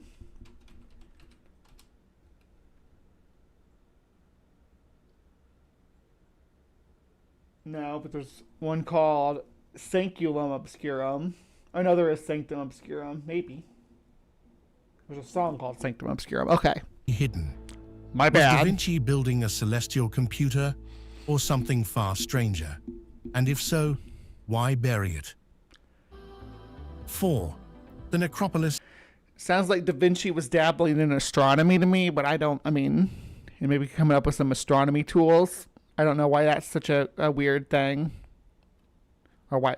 I get why the church might want to hide something like that, though. If, like, eclipses and meteor showers and things like that could be predicted and charted and timed out, well, then they certainly aren't a sign of God that something happening right now is bad, right? So you got to keep that under your hat. I understand. I guess that makes sense of why they would try to hide that. Weird, though. Under Vatican Hill. Beneath the grandeur of St. Peter's Basilica lies a forgotten city of the dead, Rome's ancient necropolis. I love a necropolis. I wish they still did necropolises, though. It'd be cool to go visit your lost family members in the necropolis. I guess you have to be have a pretty privileged class to be in a necropolis anyway, though. Discovered during secret excavations in the 1940s, this subterranean world revealed early Christian tombs, richly decorated with symbols, inscriptions, and frescoes. But what shocked archaeologists most were the remnants of pagan altars and rituals, evidence that Christianity and paganism once coexisted in complex, surprising ways. I think that's awesome. And then what happened? Christofascism happened? Yeah? Is that what happened? Is that what always happens? The monotheist can't deal with having to share the playground with other people? So they do genocides and cultural erasure and demonization of cultures that differ from their own. Is that what happened? I think so. I think that did happen. Happens every fucking time. It's happening right now in my country. One crypt, believed to belong to St. Peter himself, has been the subject of intense debate. Is it truly his final resting place? Or was the site chosen to legitimize Vatican authority over ancient Rome? Ooh, the latter. The latter, probably. Yeah, the latter. The church has heavily restricted access to the deepest chambers. What lies further beneath? Some believe a far older faith, long erased from history, still whispers from the stones. For real, I get migraines. I don't want to go to the hallucinogen fields or the white clouds or any of that shit. That just sounds awful. I want someplace that's dark or dimly lit. You all know I like dimly lit anyway. Most of the time, I'm sitting like this in the dark while we talk. I'm kind of feeling some sunshine today, trying to get myself perked up because I had a bad week. But I digress. Let's see. What's number 5? 500 years of divine art. 500 years of divine art. In 1508, a young Raphael was summoned to the Vatican by Pope Julius II, not merely to paint, but to immortalize an idea that divine wisdom and human intellect could coexist. What followed was the creation of the Stanza di Raffaello, rooms adorned with frescoes so masterful they rival Michelangelo's Sistine Chapel. Okay. But beyond beauty, scholars now believe Raphael embedded hidden messages in his art. Was Raphael... Let's do it. I like hidden messages. Crack them. Let's crack the code. Let's Da Vinci code this biatch. Communicating something deeper. In the bovine farts. Of the Holy Sacrament, figures gaze upward, past the visible, to a realm that seems almost encoded. Some even claim the placement of books and scrolls reveals suppressed theological philosophy. And that's true about a lot of things in fresco art pieces and stuff like that. That there are, like, there may be like a statue of somebody over here, right? That this points to. That this. Oh, you can't even see. Philosophies. Like a statue or whatever over where this is pointing, this scale, right? Yeah, she's weighing something, but it's making this into a point on this end, and it's rounded on this end. So this might be an arrow pointing to like a statue or sculpture over here, or an altar, or a cubby where you're supposed to leave your sacrament or something like that. Or if you follow the line of sight of individuals and sync them up, like these two people seem to be looking both this direction. Maybe they're looking at this, and if you look at that, there may be something hidden in this that'll tell you to go to this room and make this kind of prayer or whatever. Stuff like that. And I know the Sistine Chapel has a lot of them. The 16th Chapel? Well, everybody talks about the 16th Chapel, but there was 15 chapels before that, and nobody even mentions them. Of books and scrolls reveals suppressed theological philosophies, ideas too radical for open doctrine. In 2020, for the first time in centuries, the Vatican unveiled Raphael's full tapestry collection beneath Michelangelo's ceiling, a reunion long delayed. Was it celebration or revelation? Pope looks pissed. Reunion long delayed. Was it that Pope right there? He looks pissed. He's like, "What the fuck, God?" And the lady behind him is like, "Jesus, Pope." And the lady sitting next to him is like, "Did you just say Jesus? Let me get my titties out." You know, it was the golden age of the Catholic Church when the Pope had his own maidens with their titties out next to him. Celebration or revelation? 6. Oh, looks like Ryan has dropped to spot 3. Oh no. The secret of La Salette. La Salette. In the pastoral village of La Salette. What will you have? I'll just have La Salette, please. With buttermilk ranch. Salette, France, 2 shepherd children reported a stunning vision in 1846. A radiant lady, weeping, revealed to them a series of secrets that would eventually split. There are no trans people in that work of Michelangelo because it was created by a Sistine. The faithful into camps of belief, doubt, and fear. While the public portion warned of moral decay and divine punishment, the second part, sent directly to the Pope, has never been fully disclosed. Ooh. That secret remains locked within the Vatican vaults. Moral decay sounds like some Matt Walsh shit. Catholic Church, got a surprise for you. You are the moral decay, motherfuckers. What happened to the Rhone Chapel? I would go to the Rhone Chapel, make this like the Sistine Chapel with Chapel Rome stuff all over it. That'd be awesome. Some researchers claim it predicted global cataclysms, church corruption, and the rise of a false pope. Others say it prophesied the end times. One Vatican... Is that Our Lady Fatima? Insider allegedly leaked a fragment. Rome will lose the faith and become the seat of the Antichrist. Why did the Vatican choose silence?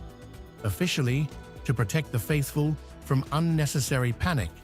But what if the real reason is far more unsettling? What if the events described have already begun? The echoes of La Salette still haunt the corridors of the Vatican. That looks like Our Lady Fatima, right? Am I the only one who's getting that kind of vibe from these images? And the question remains, what are they so afraid you'll discover? 7. The financial ledger, Introitus et Exitus. Buried under layers of bureaucratic titles and Latin script. Is this about their title that was given to them by the Nazis with Hitler's signature on it?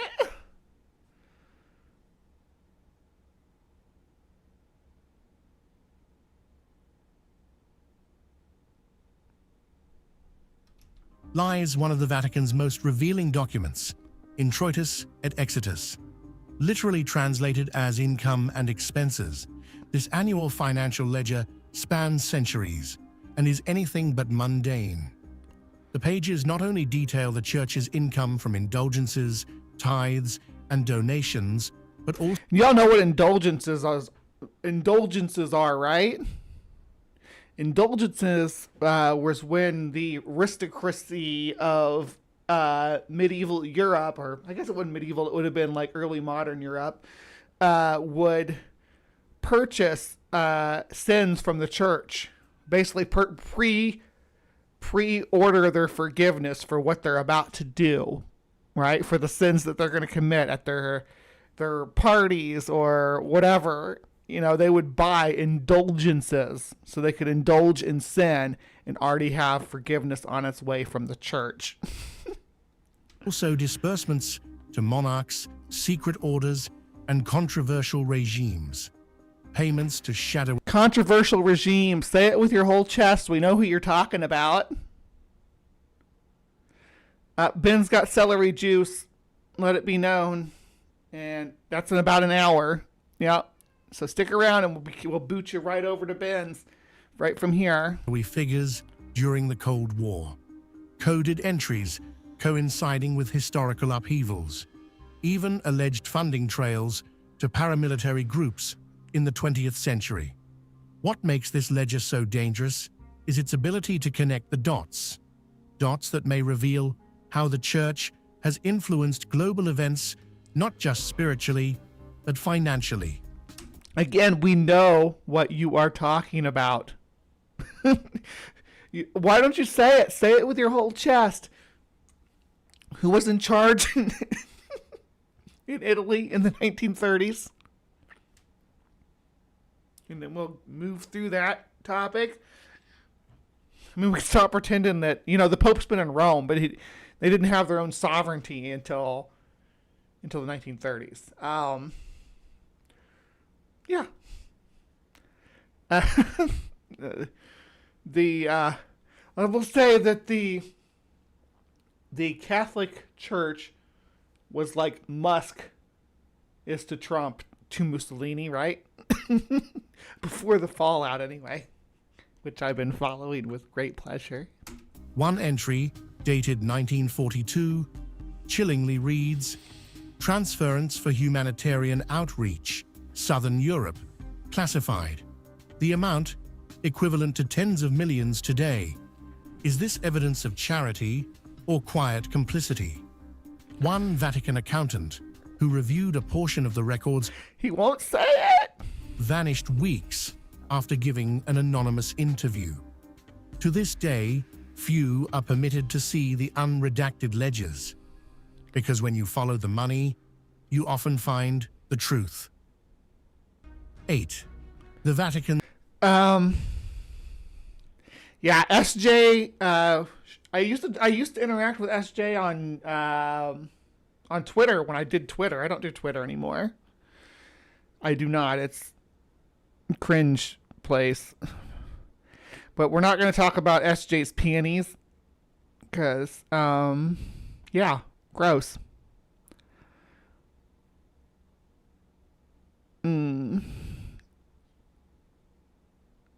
Brother from another mother, John Hudson.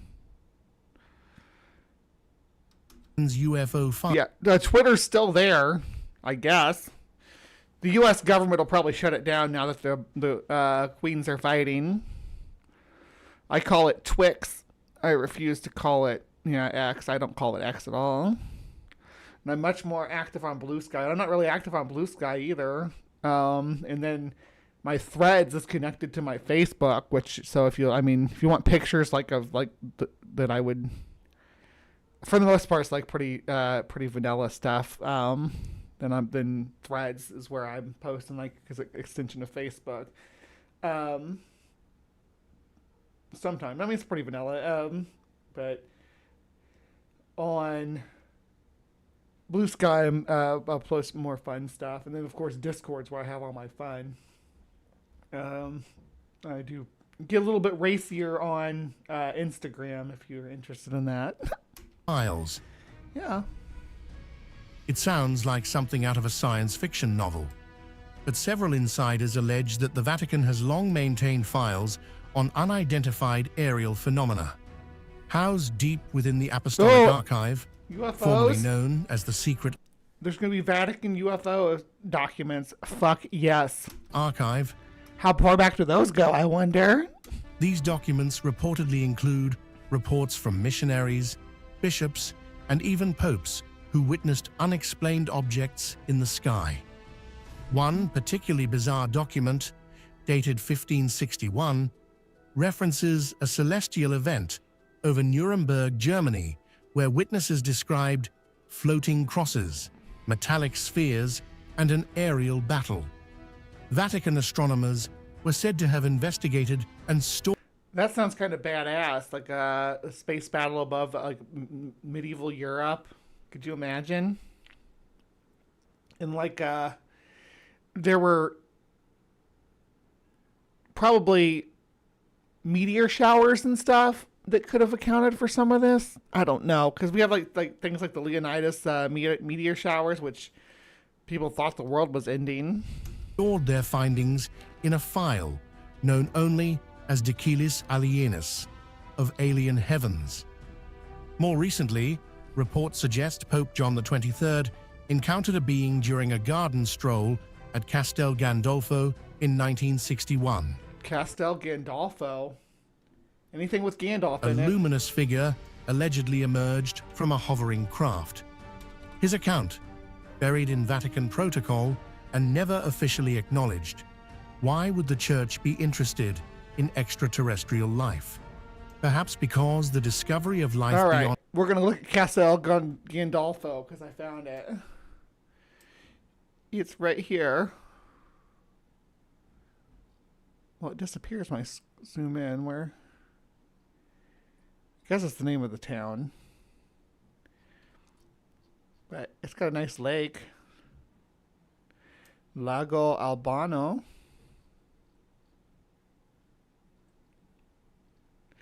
It's south of the city. But I'm assuming this is the big garden area that you stroll in when you're the Pope. I don't know. If I was a Pope, where would I stroll? This doesn't look very Pope-tastic.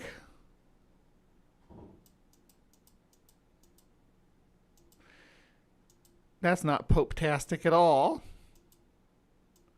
Where's all the gold?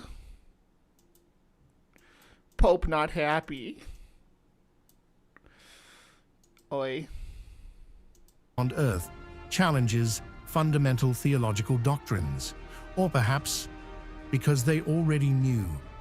The sky, it seems, may not be as empty as we thought.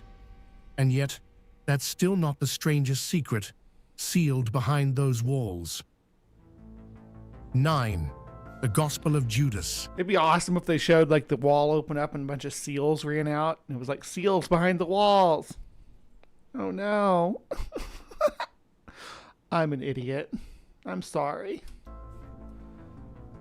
For nearly 2,000 years, Judas Iscariot has been known as the ultimate betrayer, the man who handed over Jesus for 30 silver coins. But what if that story was never meant to be told that way? Hidden in the Egyptian desert for centuries and recovered in the 1970s, the Gospel of Judas offers a radically different version of events. In this ancient Coptic manuscript, Judas is not a villain. In this, Judas is your turbo lover. I mean, if you think he's not, you got another thing coming. But a chosen confidant. Jesus, according to the text, asked Judas to betray him as part of a divine plan. The narrative implies secret teachings that Jesus shared only with Judas, teachings involving cosmology, multiple divine beings, and a spirit world vastly different from the traditional heaven and hell. Though the document is publicly known today, many speculate that a fuller, more complete version lies within the Vatican's sealed collections. Seals! I'm telling you, it's the seals. The seals are the secret. Secret seals. Too dangerous to release. I'm really good at animal sounds. I got a magic mouth on so many levels. Some theologians believe it could dismantle the core of Christian doctrine. Did the church fear what this version of Judas might reveal about sacrifice, redemption, or the true nature of good and evil? If Judas was chosen, not condemned, how would that reshape the world's oldest story of salvation? I hope somebody got my Judas Priest jokes there. I'm sure John Hudson did, because he's saying hell bent for leather. Yeah. 10. The Vatican and the occult. Hell yes. This is the Hellboy shit right here. This is the goddamn Exorcist. This is where, like, most horror movies and, like, even horror comic books and stuff take place in a world that's in a Catholic universe, where, like, the Catholic Church is, like, the right, is correct, right? Like, the demons from the devil from the Bible and the Catholic doctrine and everything is accurate, and, you know, exorcisms are real and all that.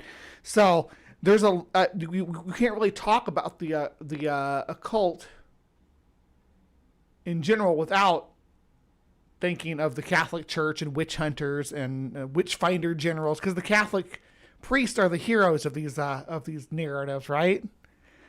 But I digress.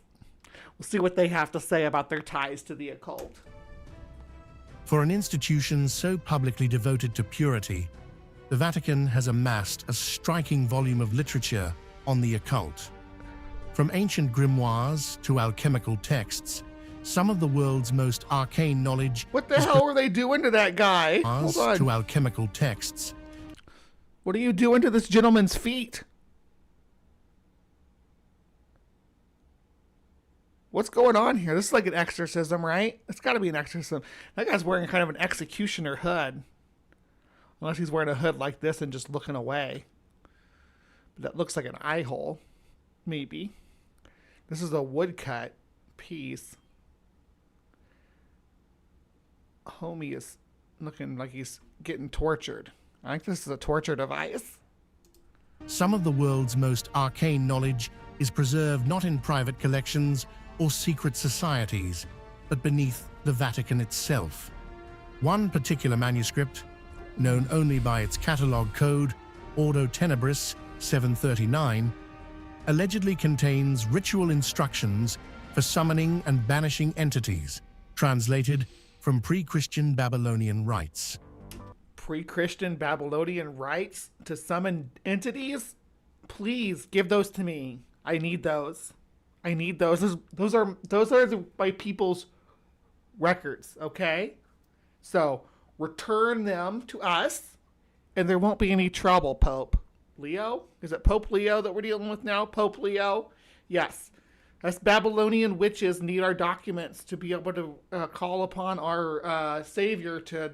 We need to be able to deal with the stuff that's going on right now in this little corner of the world, in the U.S. right now. I want to deal with. So, if you could, would you please, Pope Leo from Chicago, Illinois, girl myself, sort of, but I digress. Yeah, come on, we make some kind of arrangements to get these summoning spells, right? Right, baby? I'm sure there's something I can do.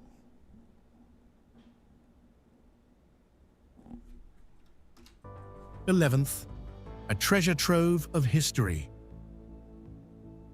Forget gold. The real treasure buried within the Vatican is historical. We're talking maps older than any known world chart. Ooh. Scrolls written by hand millennia ago. Old maps. I love it. I do love old maps, and there's probably so many cool old maps that they kept from us. These bastards. And personal letters exchanged between emperors and popes. It's a silent library of power and diplomacy. Among these artifacts is the supposed Chronicon Petrus, an early Christian... Oppression. You forgot oppression, because they'd use their wealth and knowledge to oppress the people around them. Chronicle that references civilizations lost to time, empires not mentioned in any current historical record. One Vatican librarian even claimed the archive holds a pre-Columbian map of the Americas, annotated in Latin and dated a century before Columbus set sail. And then there's the Magna Tabula Lunaris. I want to see that map. Wait, go back to the map you just mentioned. A pre-Columbian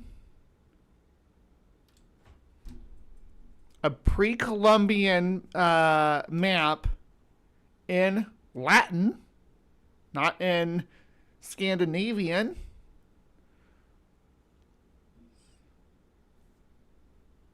What do you think, guys? I want to see that shit. Show it to me. A moon chart that, if authentic, charts the surface of the moon with shocking accuracy. Created in the 9th century. Why withhold these treasures from public view? My headphones are going to die. That's the first. I guess I have been unplugged for a couple of days. If it happens, I'll just switch over to these. It'll be fine. Some say the church fears rewriting history. Others argue it's about protecting relics from corruption or destruction. But when knowledge is hoarded, so too is power. Perhaps that's the true secret of the sealed vault. Not what it hides from the world, but what it reveals about those who keep it hidden. 12th. That includes you guys. Are you keeping things hidden? You gotta open up to me now. We don't need divine intervention. Me and you have this discussion. I heard you. Keeps telling me low battery, please charge. I'm just gonna go ahead and turn these off and switch over. But I have to lose my cute hat. That's alright though. We're almost done with the show anyway. And I'm going to plug these in.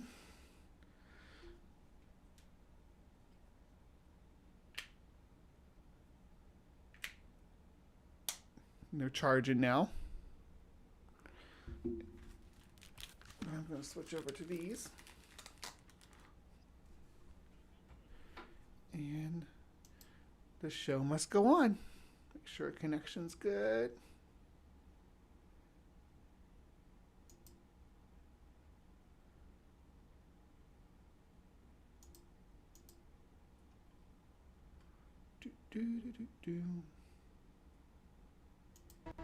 Vatican's Celestial Archives. Tucked away in the Vatican Observatory and its adjacent archives are centuries worth of celestial data, star maps, planetary records, and cryptic commentaries that blend astronomy. All right. Just want to make sure that we were good. Let me know if the audio still sounds all right and everything, because I switched over. I don't think I can wear this hat with these. No. That looks ridiculous. Absolutely not. I mean, maybe if I tipped them back like this. That looks stupid too, though. I'll just wear them. I don't need to wear my hat. I love my hat, though. I'm going to wear it all the time now. I have a pink one, too. With prophecy. Jesuit astronomers have tracked movements of stars, not just for science. Where'd my audio go? Hold on.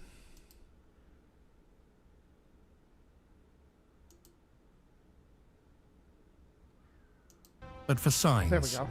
One manuscript. You all could hear it and I couldn't. Had to disconnect something. Referred to as the Stellae Manuscriptum includes a passage stating, "When 3 moons rise in the east, the veil shall lift." Some scholars interpret this as a prophecy of cosmic upheaval. Others think it points to knowledge the church once embraced but later suppressed. There are also documents that detail celestial anomalies unexplained by modern science. It's so weird to see these men dressed basically like wizards in wizard robes with little wizard hats and stuff, and big fancy wizard hats, looking at microscopes and telescopes and things, looking like this non-modern technology. It looks bizarre to me because they're like the Catholic priesthood from the Pope down is very archaic, and like they're still doing robes and stuff like they did in the Middle Ages. It's like remember when the first Harry Potter movie was made and they had all the kids in robes and stuff, and then by the second movie they're like, hey, this looks stupid, we should change that, and so they changed it and just let them wear like school uniforms. Yeah.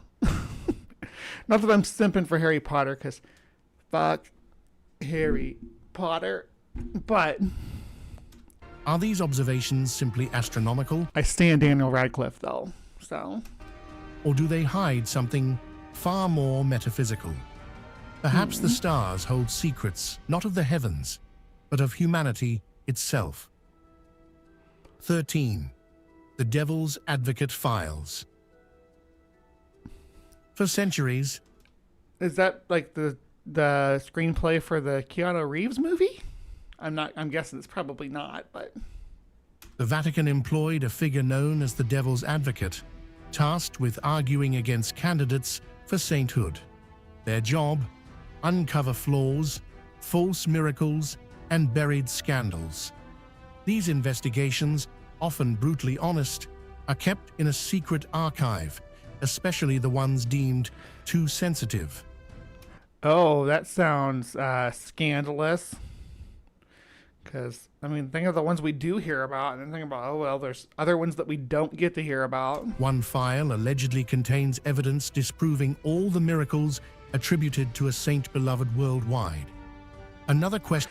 Probably Mother Teresa. ...questions the moral integrity of an influential canonized... Just fuck that lady, too. Oh, the suffering's beautiful. ...figure. Why seal these away? To protect faith or to protect reputations? The files represent a... Well, to me, that's sort of like a HR kind of thing, though. I get why that would be sealed away. I'm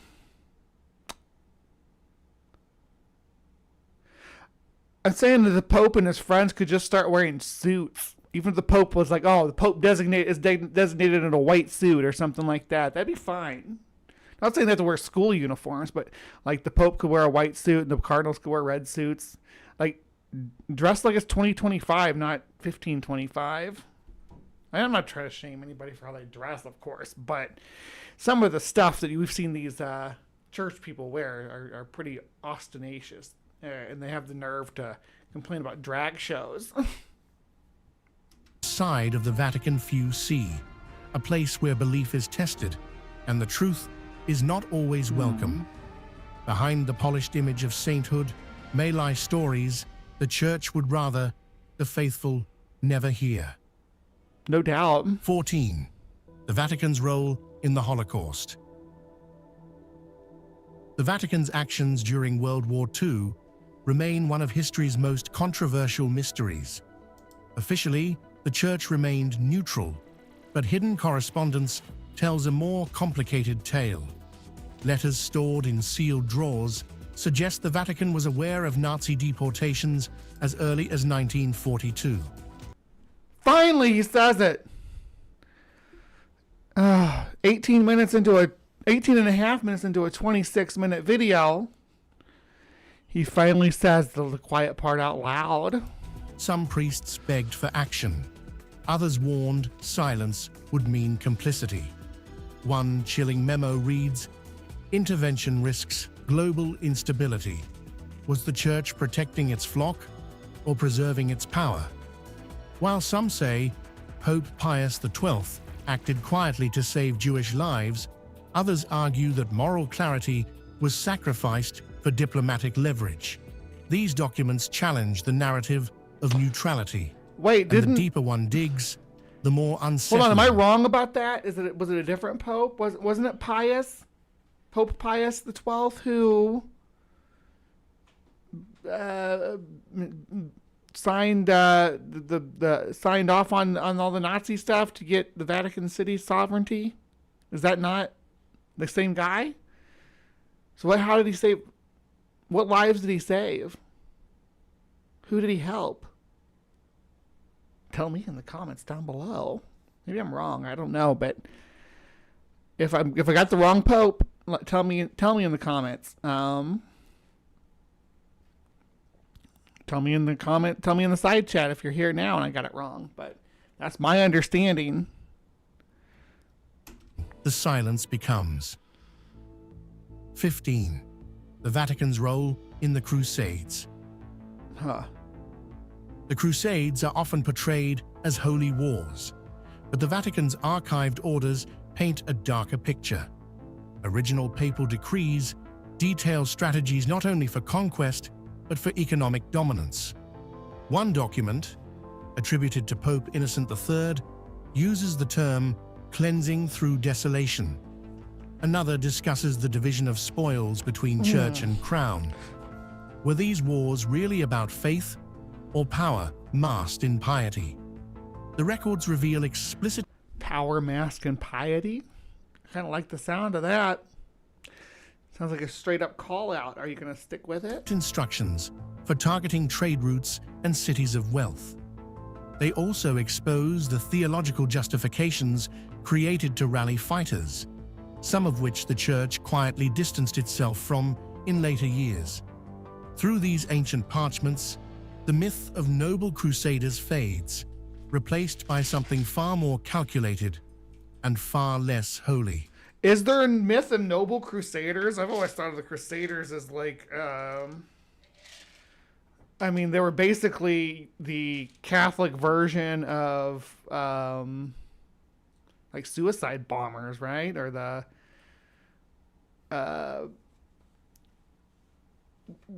they were insurgents and religious zealot insurgents, making war on the Holy Land because of their mythology. Trying to reclaim a land that wasn't theirs from a people who had lived there for thousands of years. Bizarre time in history. 16. The Vatican's influence on science. The Vatican isn't just the heart of Catholicism. It's a quiet powerhouse of scientific history. Housing one of the oldest astronomical observatories, the Church once led the world in understanding the stars. But not all knowledge was embraced. The trial of Galileo is infamous, yet lesser known are the suppressed manuscripts from early Church scholars proposing evolutionary ideas or heliocentrism long before Darwin or Copernicus.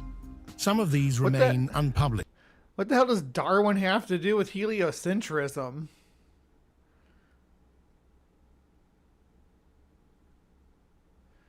Pope Pius XI. Okay, so it was I was a pope late. It's the 11th. Okay. Locked in vaults. The mysterious Codex Lucis, the Book of Light, See, allegedly combined. That's the thing. I'll correct myself when I'm wrong. If you say, "Hey, Bree, it was not Pope Pius XII. It was Pope Pius XI." I'll be like, "Oh, damn, Dave. Thanks for looking that up for me. I'll correct myself and redact what I said about Pope Pius XII." Theology and quantum theory, speculating on divine particles and spiritual physics. Was the Church afraid of losing control if science outpaced Scripture? Or were they protecting something they didn't fully understand? One thing is clear: truth and heresy are often separated by timing. 17. The Vatican's diplomatic correspondence. As a sovereign entity, the Vatican has engaged in global diplomacy for centuries, but what's hidden in their classified correspondence is staggering. Letters between popes and political leaders, dictators, even secret societies reveal a Vatican working quietly to influence wars, peace treaties, and revolutions. One 20th century document discusses the possibility of a unified spiritual political order in Europe. Another hints at Vatican involvement. But that's globalism. How come Catholics are okay with globalism as long as it's the Catholic Church globalism? As long as it's in the name of Jesus. The Catholic Church doesn't even do things in the name of Jesus. They have like a whole pantheon of spiritual figures that they evoke to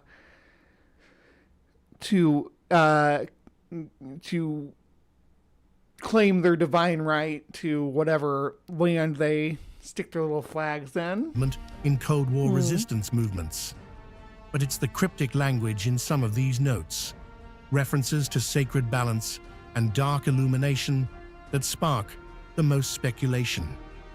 Are these just poetic turns of phrase or coded agendas? These are not mere letters. They are power sealed in parchment. 18. The Vatican's role in the Inquisition. The Inquisition may be over, but its legacy lives on in preserved trial records, torture protocols, and forbidden texts. These archives reveal how heresy was not just punished, it was defined, redefined, and wielded. One manual outlines interrogation techniques deemed sanctioned under divine wrath. Another lists banned books, including philosophical works that banned books, huh? What's that sound like? What was it I said before that banned books? Interrogation techniques deemed sanctioned under divine wrath. Another lists banned books, including human right violation, torture manuals, banned books, and philosophical works that later formed the backbone of Enlightenment thought. How do we control the masses, my dear Hive? How do we control the people? The Church claims it maintains these for historical preservation. But why hold on to instructions for silencing dissent? 19. The Vatican's collection... I know why. Instructions for silencing dissent. And philosophical writings being canceled is all kith and kin to that, because you got to do that too. You can have people thinking philosophically while you're trying to strip their rights away. Of forbidden texts. The Vatican's secret archive holds thousands of texts labeled heretical, Gnostic Gospels, Eastern philosophies, occult writings, and ancient alchemical treatises.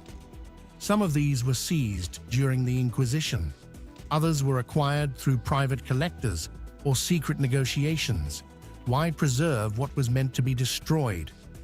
Scholars believe the Church kept these texts to understand their threats, or perhaps their power. One especially controversial... I hope that they have like demon summoning spells that I'll be able to use. Once we... Like, remember when everybody was all about raiding Area 51? Everybody's like, let's go to Area 51. They can't stop us all. You got the dudes doing the Naruto run at the gate. Yeah, storming Area 51. That was the thing. And they had concession stands and shit. It got wild. Surely we can do that with the Vatican, right? They can't stop us all. We can get our ancestral spells back. Our artifacts, our books, our maps, our mummies. All that stuff. We can get it back. We work together as a team. Teamwork. Me and you, Hive. And then the rest of the world too, because we'll need a whole bunch of people, more than just you guys, because I don't think the 22 of us with me, I don't think that we can handle it. Controversial manuscript is said to describe Jesus as a student of Eastern mysticism. Another reportedly outlines a path to divine enlightenment without the need for institutional religion. Are these texts dangerous or simply inconvenient? In a vault where dogma meets curiosity, truth... These are holdover from a time when written text was strongly policed, right? But they can't do that nowadays because we have the internet and stuff. I mean, they can try. They fucking try to police what we can read and write. But they can't do it as effectively now as they could back in the early modern period before Gutenberg, pre-Gutenbergian policing of manuscripts. Often takes on many forms. 20.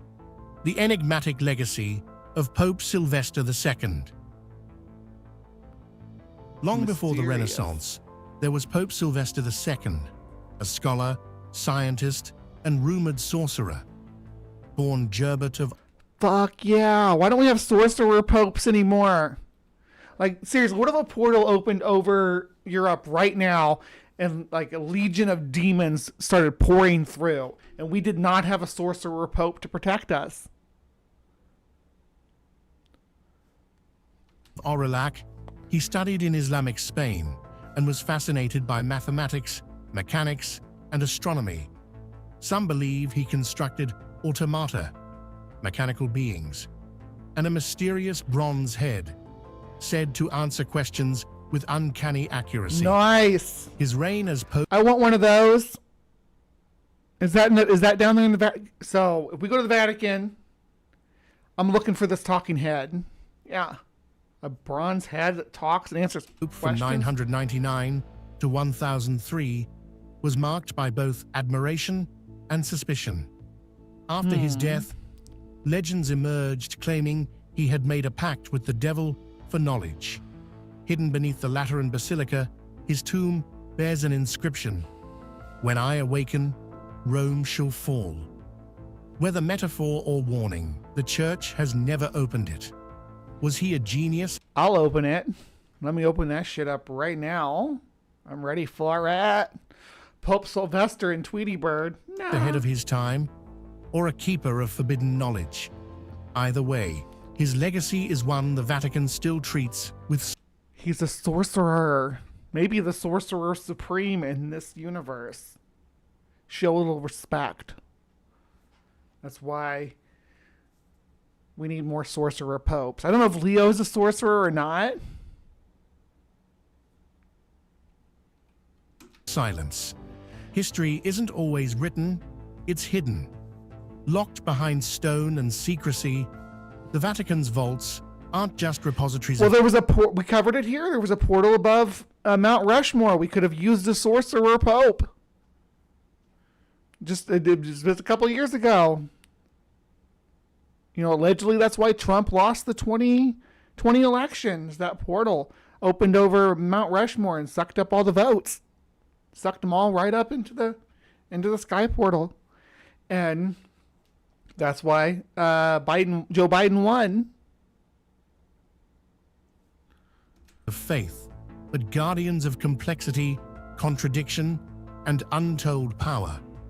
Perhaps these stories were sealed away, not because they were false, but because they were too true.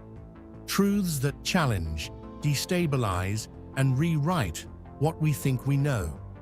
In the end, what we find in the dark isn't always meant to stay there.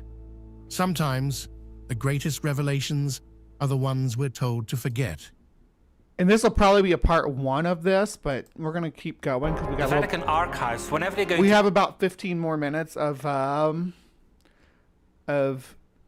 Week in Weird before we kick things over to Ben. So, or before we get Breeze Bestiary, which is only a 10 to 15 minute segment. So, we'll see how far we get into this one. I'm going to speed it up though. So we're going to go at 1.5 speed. To be opened are going to reveal extraordinary levels of details. For centuries, the Vatican has kept some of the world's biggest secrets hidden behind thick walls and locked gates. This is the same channel, so hopefully it's not all the same items and things. There's hidden rooms and stuff. Well, this is going to talk about the necropolis again, But now, after 500 years, one of the most mysterious vaults has been opened. And what they found inside... What they find? Historians and researchers have uncovered things that were thought to be lost forever. Priceless treasures, ancient writings, and discoveries that could completely change what we think we know about history. Vatican has a telescope and a big observatory. It has done for hundreds of years. Peter's bones, were they somebody else's bones? Again, we can't know for sure. They can channel the power of God to drive Satan away. Number 1. Secret Vatican vaults. Secrets surrounding the controversial papacy of Pope Pius XII are being revealed to the world today from the Vatican secret archives. Imagine a vault containing over 1,200 years of hidden history. That's exactly what you'll find in the Vatican's secret archives, now called the Apostolic Archives. These archives hold some of the Church's most secret documents, locked away for centuries. But now, for the first time, parts of these archives have been opened to the public. Scholars who were once only allowed to see certain... I could do another... people seem to like it when I had Maya and Ryan on. to do the telepathy tapes. So I'm thinking about doing, asking some more people on. I might have the apostate sisters come on and help me do some deeper dives into this Vatican stuff. I don't know. What do y'all think? You are hot. That's true. It's like a panel full of hot chicks. Documents are now exploring records that stretch back through the ages. So, what have they found? Number one of the most one. interesting discoveries is a collection of letters from Galileo Galilei during his trial for heresy in the 1600s.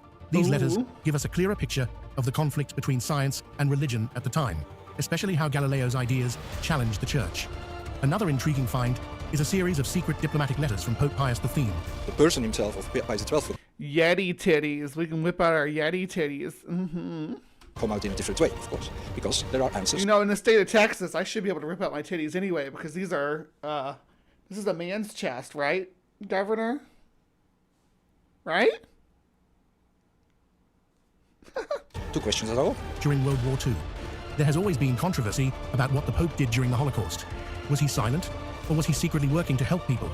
These documents give us some clues, but they also leave us with more questions. Like and subscribe right now, and you'll have amazing luck for the rest of the week. Number 2. Give me that money. The 500-year-old art. While cleaning the frescoed walls, crews discovered 2 never-before-seen paintings by the artist Raphael. Deep inside the Vatican, a stunning artistic discovery was made, completely by accident. We already watched. In a room known as the Room of Tears, where newly elected popes go for a moment of private reflection, Please give more details something amazing about it. was found under layers of dirt and soot. During a Room restoration of project, Tears. faint outlines of beautiful frescoes began to appear. Slowly but surely, art restorers uncovered a forgotten masterpiece hidden for centuries. These frescoes, full of rich symbolism, are believed to be about I do not have a Wookiee bush. I'll have you know, look at the trees, that I am smooth. I'm like a dolphin. A seal. No, seals are kind of furry. I'm not like a seal. I'm smooth. Don't be calling me Wookiee. 500 years old. But the big question is, who painted them? Art historians think the frescoes could belong to the golden age of Renaissance art, the same period as legendary artists like Michelangelo, Raphael. Didn't they already say that was Raphael? It was already said in the other video? And Botticelli. However, no one has been able to identify the artist for sure. Some think it might have been one of Raphael's students, or maybe a lesser-known artist from Michelangelo's time. The clues are there, but so far, no one has been able to solve the mystery. Number 3, the hidden. And anybody who subscribes to my OnlyFans should be able to tell you that I'm smooth. The argument will be reinvigorated as we open the room to the public, and I hope the scholars will come back, pause and look at the drawings, and start to do more analysis in due course. Another I kind of incredible like the way it looks behind her right there. I would love to have walls like that with just the faint, like, fresco style sketchings, like faded, and I don't know. It gives it. There's a certain quality to it. I can't describe why it appeals to me. It's almost like somebody's secret sketchbook. Anyway. Pause and look at the drawings and start to do more analysis in due course. Another incredible discovery comes from a hidden room beneath the Medici chapels at the Basilica of San Lorenzo. This small, almost unnoticed space was sealed for centuries. The room was discovered in 1975 San when they were Lorenzo. searching for a new exit for the museum because of visitors' increasing numbers. But what was found inside is priceless. It's believed that Michelangelo himself used this room as a hideout during the political turmoil in Florence in 1530. The walls of the room are covered in chalk and charcoal sketches.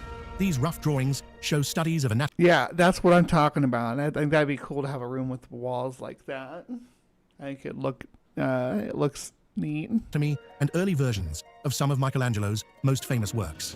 One sketch, for example, is thought to be a study for one of the sculptures in the Medici tombs, which are located right Like, is that David down there at the end? Above the hidden room. These tombs are decorated with stunning sculptures like dawn, dusk, night, and day, which are considered masterpieces of Renaissance art. Some of the sketches also look like figures from the Sistine Chapel, reminding us of Michelangelo's genius at work. Even though these drawings aren't polished Is that David right there, though? works of art, they give us a rare look into the mind of a master during a very challenging time in his life. Number 4. Vatican Necropolis. It's extraordinary to think that with the creation of a car park, the center as a car park, you have this discovery. Hidden beneath the magnificence of St. Peter's Basilica is a secret many people don't know about, the Vatican Necropolis. This vast underground burial site dates back to Roman times. See, now if I was a necromancer and I was in my prime, this might be my destination. I don't know if they're going to find the baby skeletons here or not. Offers an extraordinary look into the early days of Christianity. Discovered in the mid-20th century, the necropolis, also called the Scavi, is filled with ancient tombs and mausoleums from what about the baby skeletons from the nuns? The 1st to 4th century. Is that more in Canada? I know that happened in Canada too. AD. Just meters beneath one of the most famous churches in the world. These ancient graves tell the story of the church's earliest roots.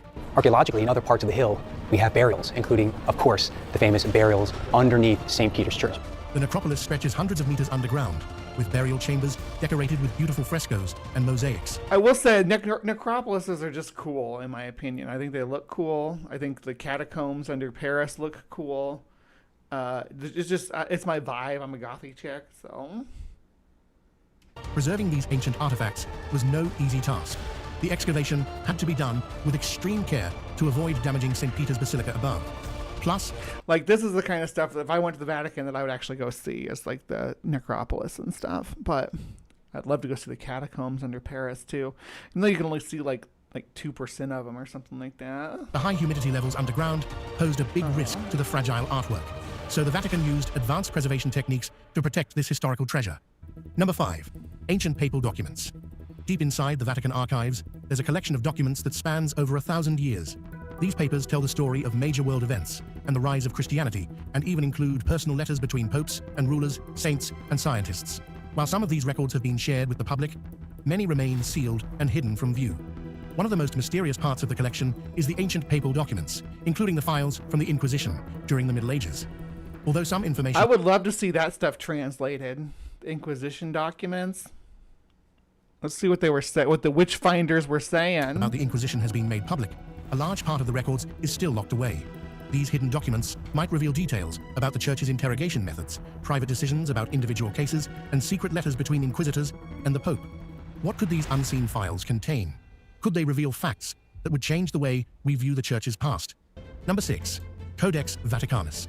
Inside the Vatican Library sits one of the most important books in Codex Vaticanus. Is history. Like the Vulgate? The Codex Vaticanus. This ancient manuscript, written in Greek, is one of the oldest and most complete copies of the Bible. It dates back to the 4th century CE and is incredibly valuable to scholars, theologians, and historians. Oh, this is the one that was used to write the Vulgate. This is like pre-Vulgate. The Codex Vaticanus was first mentioned in the Vatican Library's records in the 15th century during the time of Pope Nicholas V.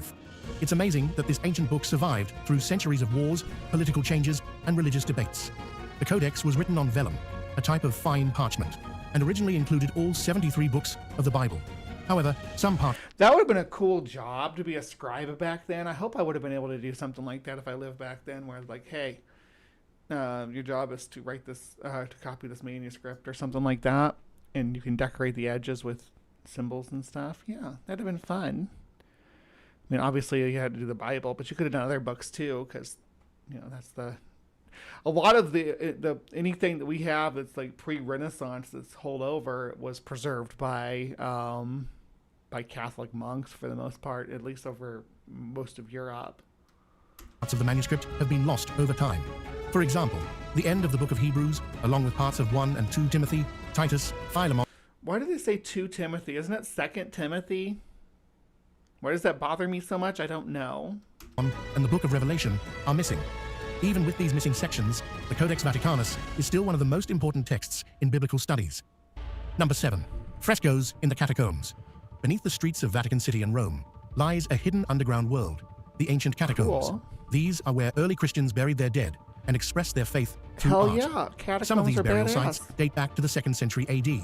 Inside the catacombs, you'll find frescoes, paintings on the walls that give us a glimpse into the beliefs of early Christian communities, who often had to practice their faith in secret.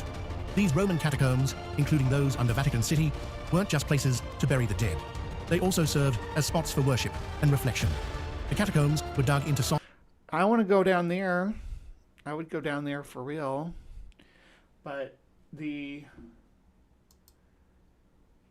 catacombs under Paris is what I want to see first. These are dating back to the 2nd century. That's pretty cool. Volcanic rock, sometimes across several levels. Over time, people painted frescoes on the walls of these underground tombs.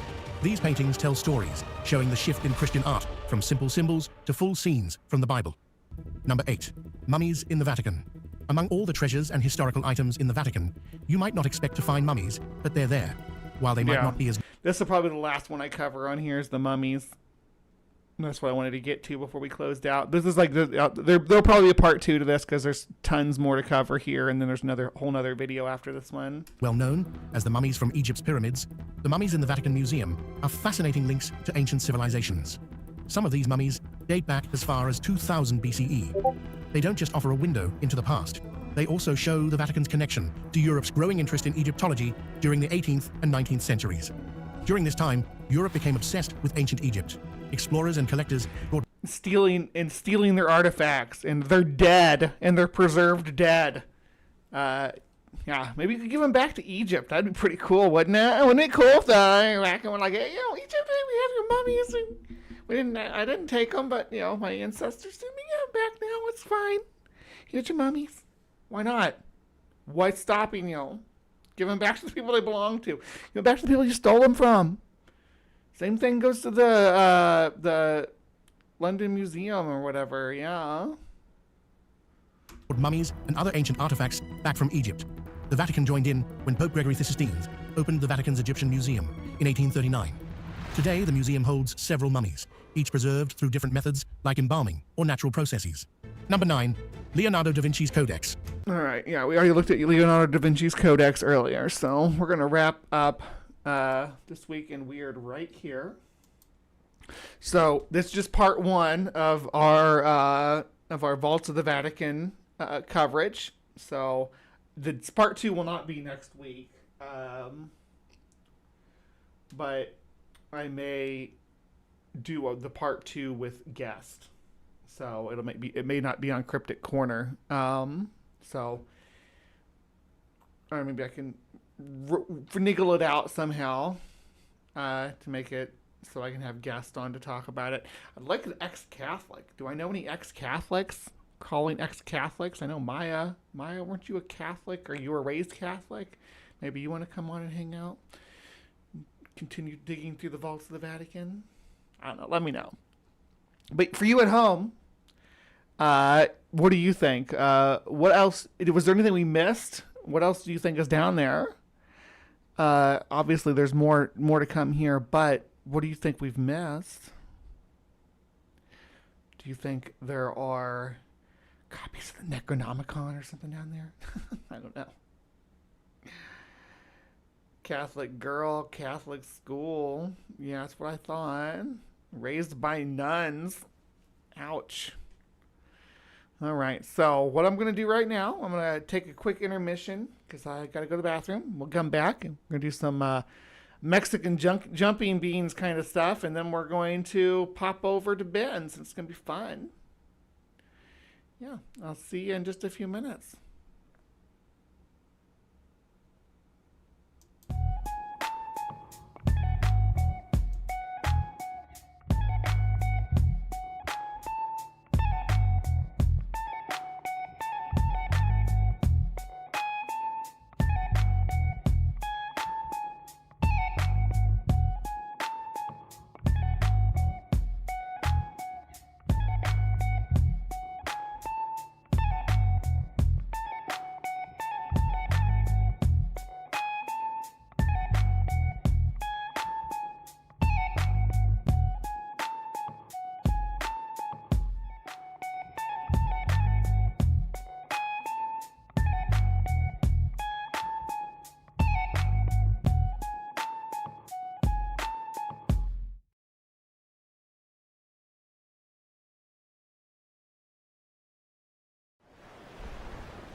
This legend raises a lovely problem. How does it come about that the face of a warrior is cut on the carapace of a Japanese crab? How could it be? The answer seems to be that humans made this face. But how? Like many other features, the patterns on the back or carapace of this crab are inherited. But among crabs, as among humans, there are many different hereditary lines. Now, suppose purely by chance, among the distant ancestors of this crab, there came to be one which looked just a little bit like a human face. Long before the battle, fishermen may have been reluctant to eat a crab with a human face. In throwing it back into the sea, they were setting into motion a process of selection. If you're a crab and your carapace is just ordinary, the humans are going to eat you. But if it looks a little bit like a face, they'll throw you back and you'll be able to have lots of nice little baby crabs that all look just like you.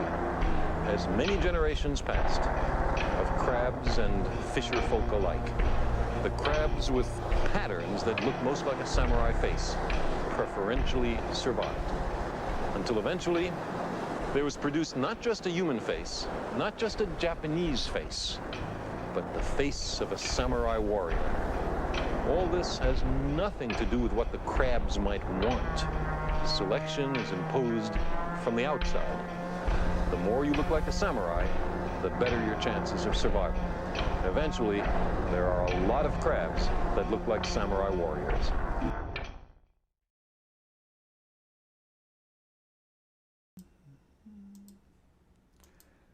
All right, hello, my beauties and bees, and welcome to another installment of Bree's Bestiary, where I pick an animal from the animal kingdom and talk about it because I want to.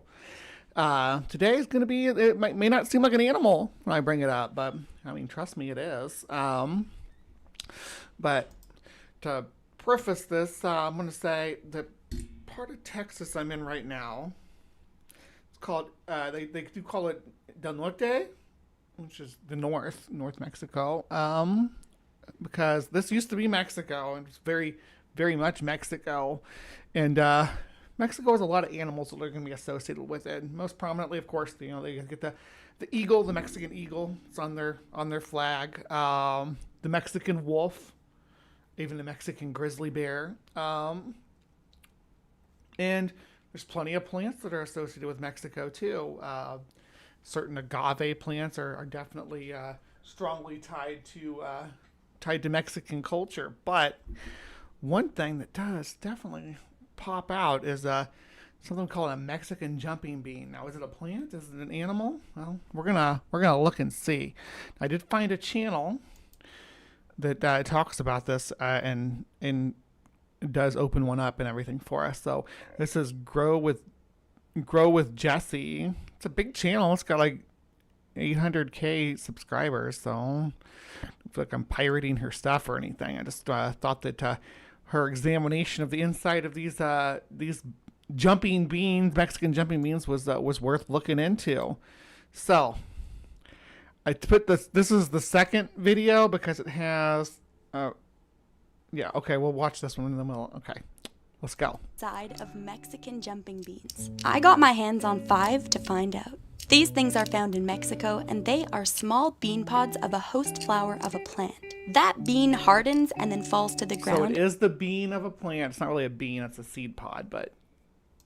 And then some magical circumstance makes these things pop on the floor. And they don't stop for a long time. Who needs a clock when you got jumping beans? What is going on here?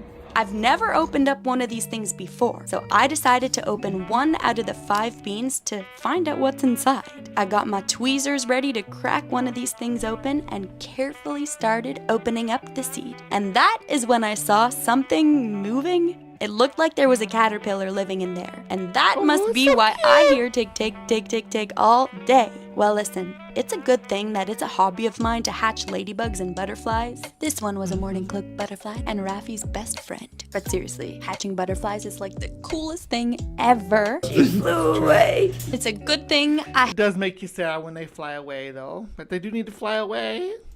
hatched butterflies before, because after I opened this bean, I thought if this is a larvae, it'll grow into a butterfly, and maybe we can have a pet moth butterfly. Just look how cute this tiny little creature looks inside its home. Because listen, if you tell me to grow a pet moth, I'm growing a pet moth. And I was wondering how these things even survive in there, since the little beans are such a tiny environment. Looks like Mothra. for the small little creature to thrive in. And I was also wondering how they consume their food if they're stuck inside a tiny little bean. Where do they get their food? But then I learned that the larvae primarily consume the nutrients present in the seed, and that's their food. So this feeding activity triggers the movement of the jumping bean, and that's what makes them jump. How cool is that? A tiny little... That's oversimplified maybe a little bit.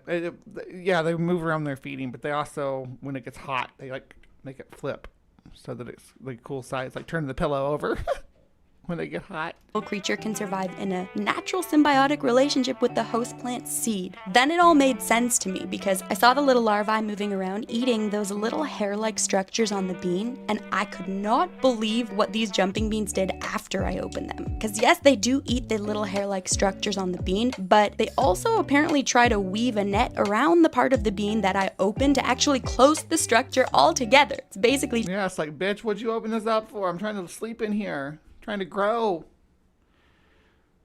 Telling me that I should have left these beans closed because these little caterpillars actually wanted to stay inside. The little creature started to close up the bean with this webbing-like material, and essentially what it is doing is producing silk threads using special glands in their bodies, which are primarily used for three things. 1, to create insulated shelters to stay warm in colder temperatures. 2, to secure a protective place to stay out of harm's way from potential creatures who can eat them like squirrels and bunnies. 3, helping their little bodies to Squirrels and bunnies do not eat bugs. I mean, voles do, but yeah. Maneuver inside the bean more easily once it's fully closed so that they can begin their metamorphosis process from a tiny larvae into a butterfly moth chrysalis. That's just what they emerge out of as they're adult with the wings. And at this point, I thought, well, maybe these things are silkworms. But I learned that they are actually not silk moths, they are house moths. So these silk threads that they produce cannot be used for human purposes, like the silk obtained from silkworms is, but I bet you, if you had enough of this webbing, you could still make things out of it. But apparently the webbing from the house moth is a lot weaker than that of the silk from the silk moths. And listen, silk moths are a whole other topic that I'm gonna eventually we've covered silk moths before get into because the process of making silk is out of this world and we need to see a silk factory soon, so stay tuned for that. But it is a fact that the silk threads that the house moths produce to close the bean that I opened do in fact play a vital role in their survival. So I just let them be. But after a few weeks, I started to wonder if opening more of the beans would put the larvae to work and help them hatch faster. I did get 5 beans and only opened 2 of them, so I left the other 3 closed so that we can see how they do in fact hatch once they're at that stage in the metamorphosis. I'm not exactly sure how long it'll take for them to hatch, but I don't know what she thinks opening them up like that's going to help them hatch, though. I don't know. Experiences with butterflies, I think it'll take 4 to 12 more weeks, and I've got a time-lapse camera going on them daily just in case they do hatch because we got to get that on camera. Listen, nature is so weird. Just maybe I'll make a silk sweater, or maybe Raph will get a nice new snack. I know we're all so fascinated by these jumping beans, so I thought I'd give you a bit more information on how the little larvae even get inside of the bean to begin with, and why and how weird nature makes that happen. So we already know that the little larvae lives inside the bean and that's why they jump. But when they're warmed up by heat from the sun or heat from body temperature, like from holding the beans in your hands for a few minutes, the larvae inside starts to wiggle and bounce, and they bounce from one spot to another freely as a way of surviving. But how I wish she would stop opening them. Once she opened one, it was enough, right? The actual larvae gets inside is another situation. Essentially, what happens is female house moths lay their eggs on the flowers of the shrub called Sebastian Baconiana, and when the flowers dry up, they turn into seed capsules and the eggs get deposited right inside. As the eggs hatch and the larvae begin to symbiosis to grow inside of that tiny bean, movement is created by contracting and relaxing and eating, making the bean jump. The moth larvae typically stay inside the bean until they reach maturity, and once they're fully developed, the adult moth chews a small hole through the bean's outer shell, emerging as a moth and flying away to continue its cycle. This is where we're gonna see. That's why you need to not open it up. The different process of hatching, 3 beans with no openings, and 2 beans with a silk webbing to exit through. That exit hole is usually near one of the bean's ends, and the only thing left for the moth to do once it emerges from its chrysalis is to find a mate and start the process anew. It really is kind of beautiful that the moth exits the bean when it's ready to move on to the next stage of its life as a moth butterfly, and it has somewhere safe to live in the interim. Now we've got to wait for these things to hatch so that we can learn more about the life cycle of jumping beans, and so we can finally have our pet moths. So till then, I really went to the trees to... So this video is basically a repeat of that one. Inside of Mexican jumping beans. I got my hands on some to find out. These things are found in Mexico. They're small bean pods of the host flower. Opening it to see the little guy closing up the bean with a silk-like webbing material. So cool that they can adapt to the environments around them. But a few days ago, I woke up to this little cute moth. I was so sad I wasn't time-lapsing it. I thought it would take a little bit longer, and don't worry, now I've got a camera going on the 4 other beans, so we should witness the hatching of the makeshift chrysalises soon. But I'm so excited. How cool is this? So of course, don't forget to like, comment, follow, subscribe. Remember that Rafi might just get a new nice snack and come back for an update. All right. So that was the basic life cycle of the Mexican jumping bean. So if you never knew what was inside there, what was going on with those little pods, that's what's inside of them, little caterpillars or little moth larvae. Looks like Mothra. Looks like little Mothra. Anyway, thank you for sticking with me for Bray's Bestiary. Please remember to be kind, take care, and we will see you next time. All right, I'm going to be sending you guys over to Dr. Ben's. So, yeah, as soon as this stream ends, it should punch you guys right over there. All 20 of you all need to show up. All right, so I'm going to keep an eye on that. But I'm going to wrap up here. They're going to just do a short outro with the transpositions plug, and then it'll punch you right over there. I really appreciate everybody who stuck around, though. Much love to the Hive, and we will see you again back here next week. With all the noise, pseudoscience, and political rhetoric clogging the airwaves about transgender people, it can be difficult to understand what's really happening and what's really true. Good news, everyone! Welcome to The Transpositions, your compass in the rugged landscape of transgender issues. Here, we strive to be the beacon of authenticity, providing a platform that amplifies the voices and experiences of the transgender community. From breaking news to in-depth features to breaking down the real science, we are committed to fostering understanding, empathy, and empowerment for all individuals across the gender spectrum. Join us as we navigate the complexities, celebrate the triumphs, and advocate for the rights of transgender people worldwide. Together, we can redefine boundaries, challenge stereotypes, and champion inclusivity. Subscribe today. The link is in the description.